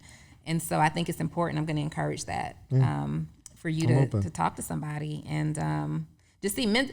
Therapy is so sexy these days. It has been something that, especially in the African American community, has been so taboo. Oh my God, you see a therapist, you're crazy. Right? That's you got to see who? Right. Ooh, what's wrong with her? Right? But I think therapy is really important, and even more so important when nothing is wrong. Yeah. Right? Yeah. Maintain that balance and talk to somebody and really learn yourself. Because right now nothing's wrong. Like I don't. You don't know. Is nothing wrong a good thing? Like something should. Like nothing shakes me, and you could look at it from a position of strength. But I'm opening myself to the possibilities of just going a little deeper, tapping into? Well, I think that's subconsciously you understanding that something may be wrong. Yeah. Right? So something is wrong. What that wrong is, it could be small, it could be big. It could be something as obvious as maybe how your father's death affected you, right? And maybe still not processing that. Because hold on, guys, real quick. How do I look? Do I look vulnerable? I'm holding myself. Come on, I gotta get back on stage. You know what I'm saying? Get back to cool. Yeah. I think that's important. So I'm going to encourage that. No, but yeah, thank you. It feels good, like talking about it, man. I can't think. I'm gonna call her and see when I leave here. It was good. Yeah, I think it's important, and I'm going to hold you accountable to that. So don't treat me like I'm getting on your nerves when I say, yo, have you like signed up for a consultation with somebody yet? Ernestine, shout out to you for tapping into that particular zone, because therapy and emotion, the expression of emotion is also self-care. Yeah. It's all you deserve to feel how you feel, and you have to learn how to respond to those feelings. That's something that I had to work through as well. Like I just had this wall, right? This wall up where nothing could penetrate it, and I think subconsciously I knew that things bothered me, but I was so determined to not let anything throw me off course, throw me off focus, or get the best of me, because I feel like anything that can anger me controls me. That is the truth, right? I had to be in control of not just how I felt, but how I looked. Yeah. She over there looking mad. She want to cry. Her feelings hurt, right? I had to maintain a certain poise, and that's I didn't even realize how unhealthy that was until I was forced to deal with it, right? And so anyway, it's a whole lot of fun. Therapy is like legit fun. I am not currently in therapy, but this conversation makes me want to go and see like a therapist. Sure. And not just yourself. Therapy will benefit you in your relationship too. For sure. I absolutely recommend that you that's like a thing that you and Dre do as a family to really build, because we have to start, it's not about, we can't just be successful.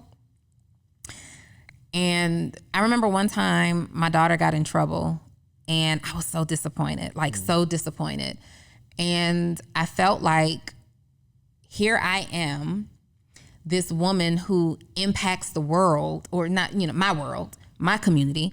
I impact all these other people, and I teach them how to control their behavior, how to monitor their behavior, how to make good decisions. And then here goes my own daughter, who thankfully one time in her life, maybe two, but this first time made a terrible decision, right? And I felt in that moment like, how do you go out and impact all these people, but your own child goes out and make this mistake? Somebody who should see you and know you and understand all the things that you teach them.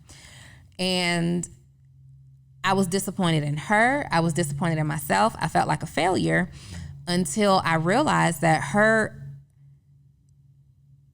decisions aren't my responsibility, right?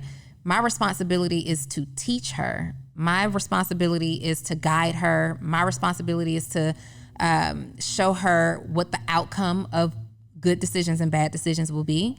But I can't follow her around all the time and make sure you're making a good decision today. You're making a great decision today. And the important thing is, if you make a bad decision, I have to teach her how to recover from it, right? How to face it and how to recover from it.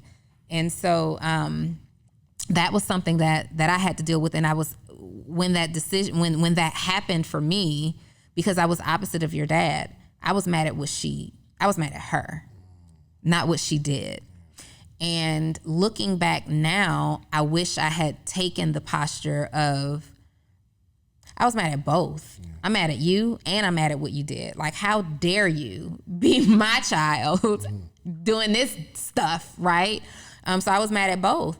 But therapy early on would have helped me to see that I'm mad at what she did. Yeah. I'm mad at the decision. Yeah. I'm not mad at my child. I love my child. My child is amazing. My child is great. I think she's the closest person to me. I love you. I don't want to hurt you. I don't want to be angry with you, but I am angry at the choice. Yeah, and those are things that we learn in hindsight, and I don't know what's happening.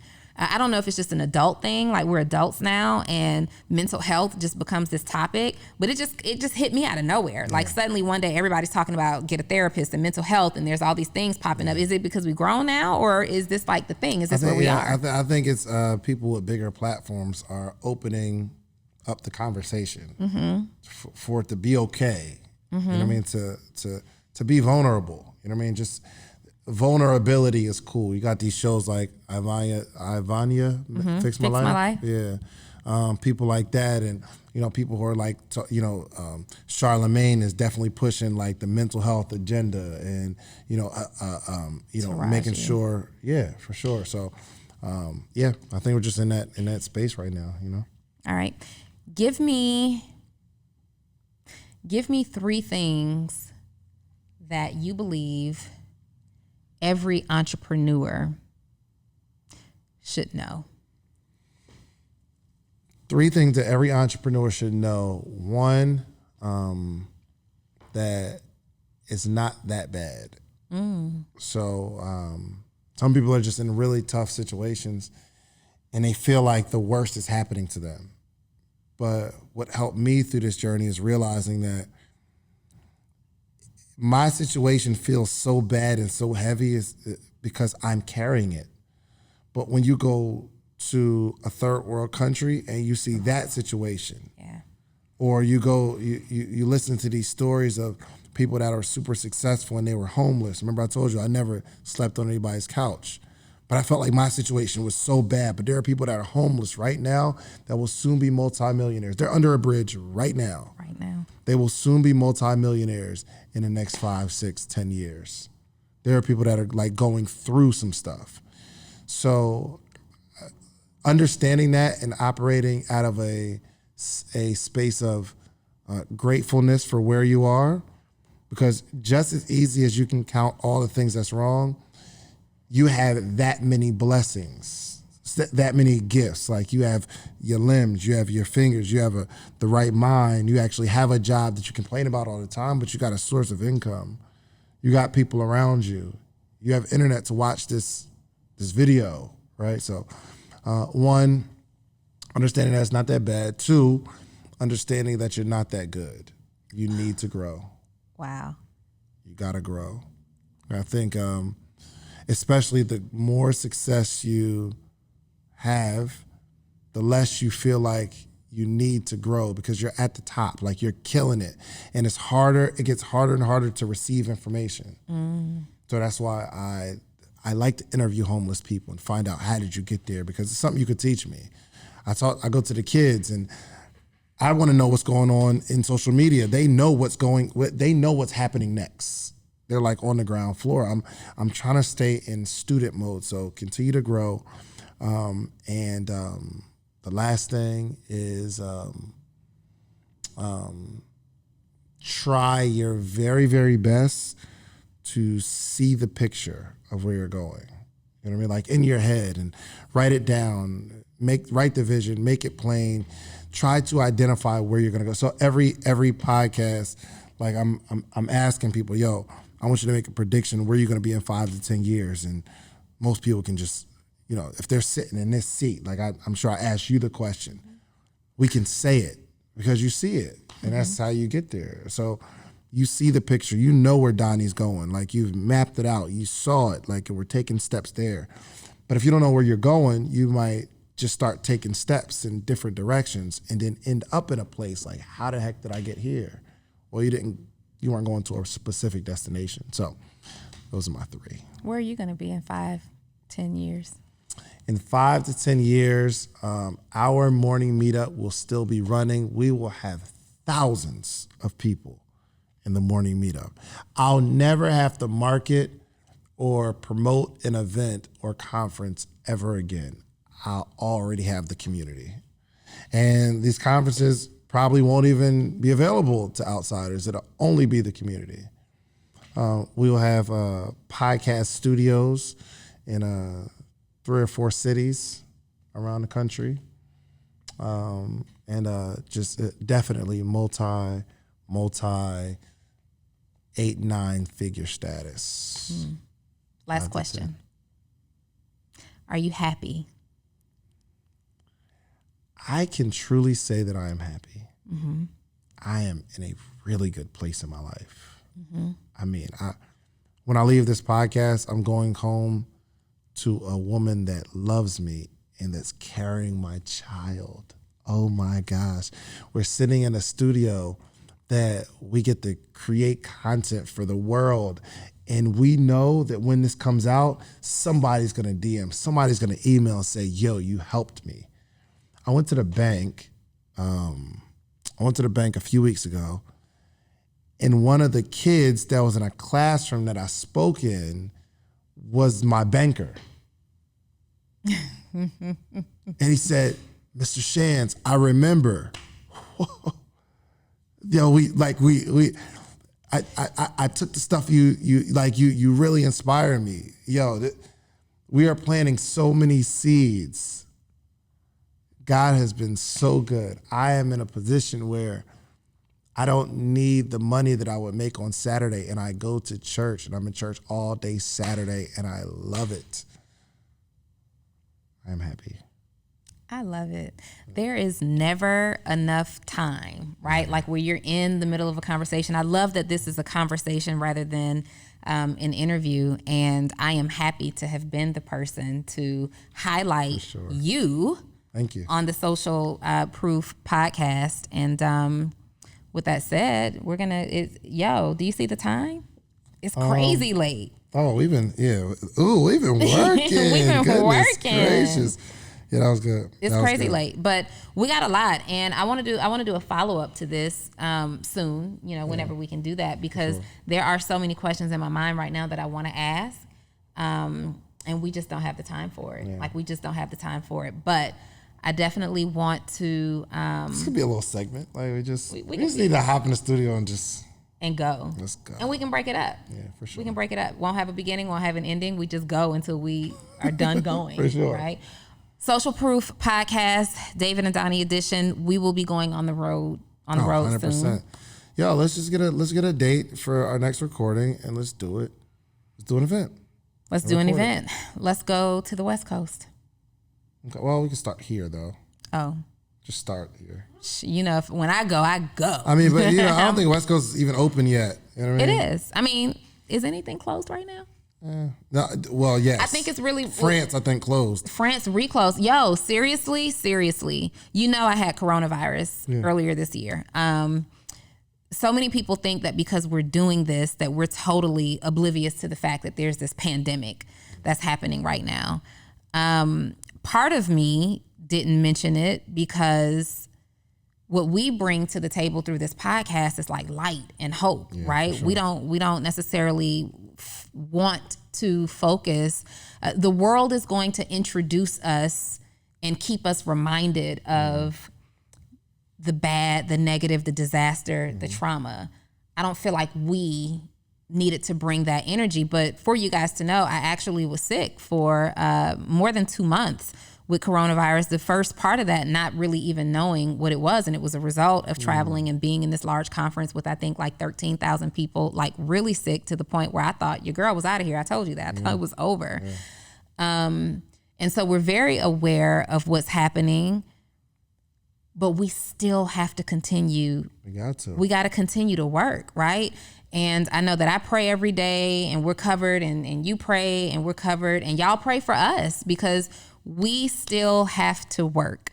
And we still have, David and I are both, I know that you are, very, very purposeful and very, very passionate about what we do. And so sometimes instead of saying, oh, you're irresponsible, you're doing this, maybe take the position of, wow, they care that much to continue to crank out this content. There's always danger in doing the work, right? I mean, think about the people who were your Martin Luther Kings. It was dangerous to go out there in the midst of heavy racism and go out and preach a message of Black empowerment. Yeah. And for Malcolm X to stand on a street corner, it's dangerous doing the work. I mean, Paul in the Bible is dangerous doing the work. So I don't care. There's not going to be a virus, some sort of restriction, I don't know that's going to stop me from doing the work. Because if this is the work that I'm to be doing, I'm protected. Now, you all can live in fear and give it an excuse of why you can't do the work that's going to help thousands and millions of people, but I don't live under those restrictions. Yeah. So y'all do what y'all do, and we'll be right here doing the work. We'll keep bringing you guys the positivity. We want everybody to stay safe. Yo, I haven't been able to hug my mom since February.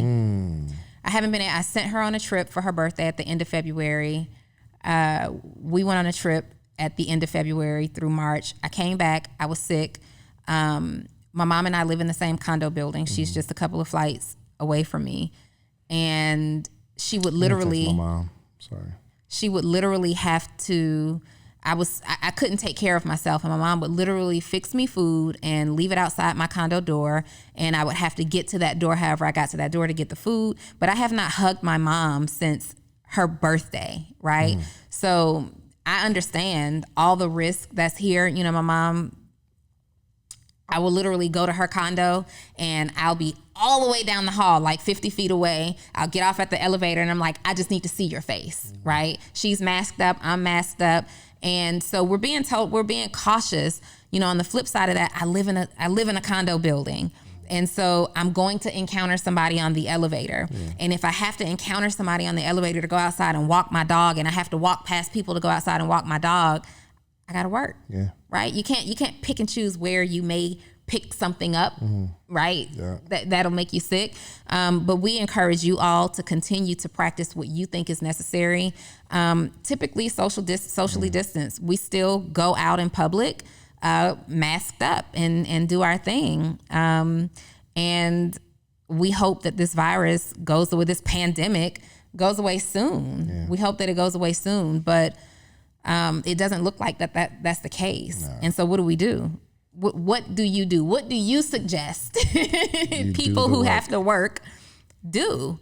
Anyway, so this is it. So we're going to continue to don't ever think that we're not aware of the election that's coming up. We don't want to talk about that, right? Don't think that we're not aware of the social injustice that's happening. I go ham on social injustice on my social media page. I am all for it, right? I'm all about it. I'm so focused on it so many times. Like, I was so emotional over the summer. It was hard for me to work. Yeah. I'm dealing with coronavirus, and then all of the stuff that's happening, you know, with George Floyd and just all the tragedy. And so if you want to see me express my thoughts about those things, politics and coronavirus and social injustice, go to my stories on Instagram. Yeah. It's there. Yeah. But we're going to keep it here as little. We're going to bring it here as little as possible, because we want to be talking to those of you who are at home, who are protecting yourselves and saying, hey, I'm quarantined and I need a way out. I need encouragement. I need inspiration and motivation to do something. This is for you. So you can do it. We can't be stuck, or you'll be stuck. Absolutely. We're going to do a live event. Maybe that, yeah. We're going to do a live event. We're going to do a live event, and we're going to have some social distancing in place for that. Look, we're cautious and we are not foolish. And that is that, y'all.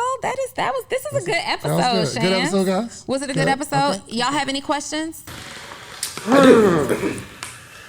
So, this is what we do on Patreon. This would be the Patreon part. So I'm in this really weird space right now. And the space is and talk as loud as you can. So I'm in this really weird space right now. And the space is like entrepreneurship and the 9 to 5. I have a passion for what I do, but I don't like the job of it. But the thing is, now I've been around so many entrepreneurs for the past, ever since I met David. That's all I've been around. That's all my friends have become. That's all I talk about. So it's like, I want to become like, it's crazy that y'all talk about mental health, because I want to become a therapist. And I'm in school right now, and I want to quit my job, but I also need the experience that the job gives. And it's killing me inside, because I hate going to the job. I love what I do, but hate going to the job. Where do you find that happy medium? Being that, one, you both haven't had jobs in years. It's like, where do you kind of find the happy medium to say, okay, either settle down or find peace in entrepreneurship that you love doing as well and make it make sense. That make sense? Mm-hmm. Yeah. From what I'm hearing, one issue that can be happening is you're not clear about what the vision is. Maybe not clear about it. So I used to hate going to my job until I realized I wasn't going to be there long because my plan was working out the way I thought it was going to work. I'm selling T-shirts while I'm working my job, and I would love to go to the job because I knew I was getting money, and at the end, I was going to buy T-shirts. So if once you really start to own where you are and appreciate where you are and have a clear vision of where you're going to the job wouldn't be as frustrating because you know it's a part of it.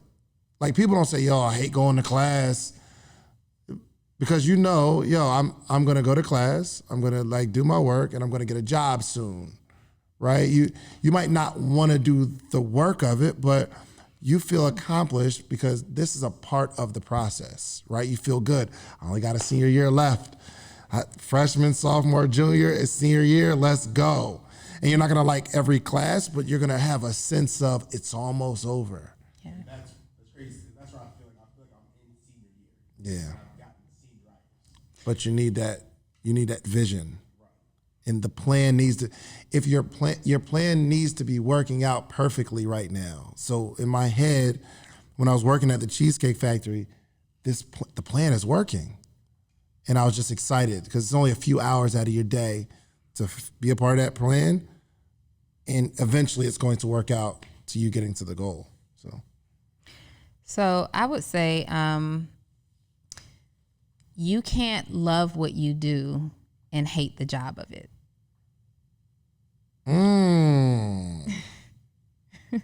What a bar.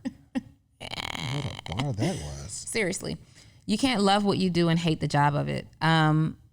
You said a couple of things, right? That leads me to believe that there's a deeper rooted issue, because it sounds like what you want to do will ultimately be what you're doing for work, right? But for yourself. And when you're doing that, you're going to be doing the job of it. The execution is the job of it. What you don't like is something associated with the place that you work at. Yeah, that's different. Right? That's different. And so you have to identify what that is. For me, I hated clocking in more than anything else. And that's what it is. The whole fact of me having somebody to clock in, having to be here this time, Mm-hmm. Yeah, I hated to be reprimanded for running a few minutes late. I felt controlled. I felt powerless. I felt like a child who would be in trouble if I had a responsibility to handle that would cause me to be a few minutes late. So I hated that, but I want the job of this for myself. But what I learned was I have to be more accountable to the job of it now than I ever was at the workplace. And so separate what you do from the workplace. And one of the things that are going to help you to shift is to show gratitude for your job. No, seriously. Like, so many entrepreneurs are like, I hate it. Well, if you hate it, then quit. And then they're going to say, but I can't quit because I need the income.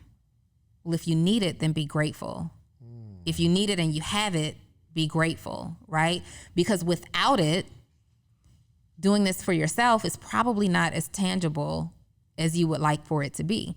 That income is being directed in the places that it needs to go to help you do this job, the job of it for yourself. So I would then just totally eliminate. You never say again, I hate it. Never ever say that again. Instead, you know what? I understand that I'm in my senior year. I'm in fourth quarter. I'm in the fourth quarter. I'm in senior year. And I am so grateful that right now I get to get a paycheck to fuel and fund my entrepreneurship journey. It's a shift in language that you have to have, and then that's going to shift your thoughts, and then that's going to ultimately shift your feelings about it. And I'm not telling you to pretend like you then love this job. You don't have to love it, but you're grateful. And every day now, wake up and say, you know what? I'm in the fourth quarter, and today I get to work another day to take another paycheck to put toward this dream. For sure. I love it. There it is. Like we got to wrap this thing up. We got to go. But we're going to do this again. Oh, for we're back in a sure. couple of days because we're going to crank this out. So do we know when Donnie and David edition is dropping? I want to start releasing twice a week, man. Let's plan it out. As long as we can start stockpiling this joint. Yeah. Make sure you're on time next time. All right, y'all. This episode, as always, is sponsored by The Morning Meetup. Join the only community where entrepreneurs gather. What's today? Thursday? Today is Thursday. Oh, okay. Yeah. Oh, yeah. Okay. Cool. The Morning Meetup. Donnie is gonna be on. You gonna be on next week? I'll be on next week. Okay, cool. Donnie will be on next week. The Morning Meetup, the only community where we come together as a community and we grow, we network with each other, we learn, we experience, we're able to see someone go from not having a business to having a business, not making money to making money. People that are in your backyard, that are connecting, people are getting together and starting businesses together.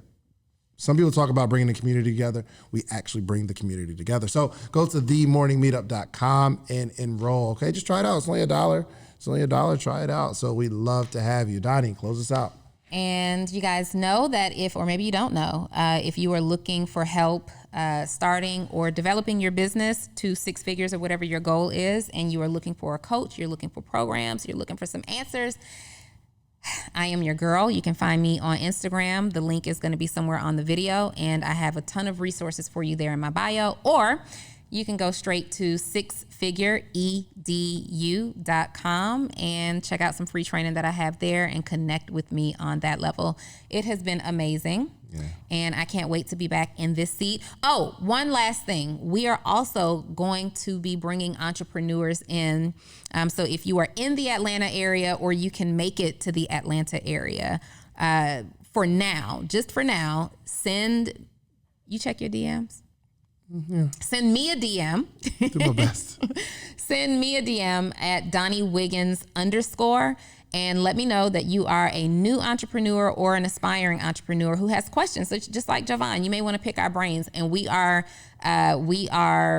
dedicating podcast sessions to talking directly to entrepreneurs who are probably in a place where many of you are that's watching this, and so it can be really great feedback for you. Mm-hmm. Send me a DM and we'll get you here in the hot seat if your business or your idea qualifies. And that's it. Right. See you guys later next time. Bye.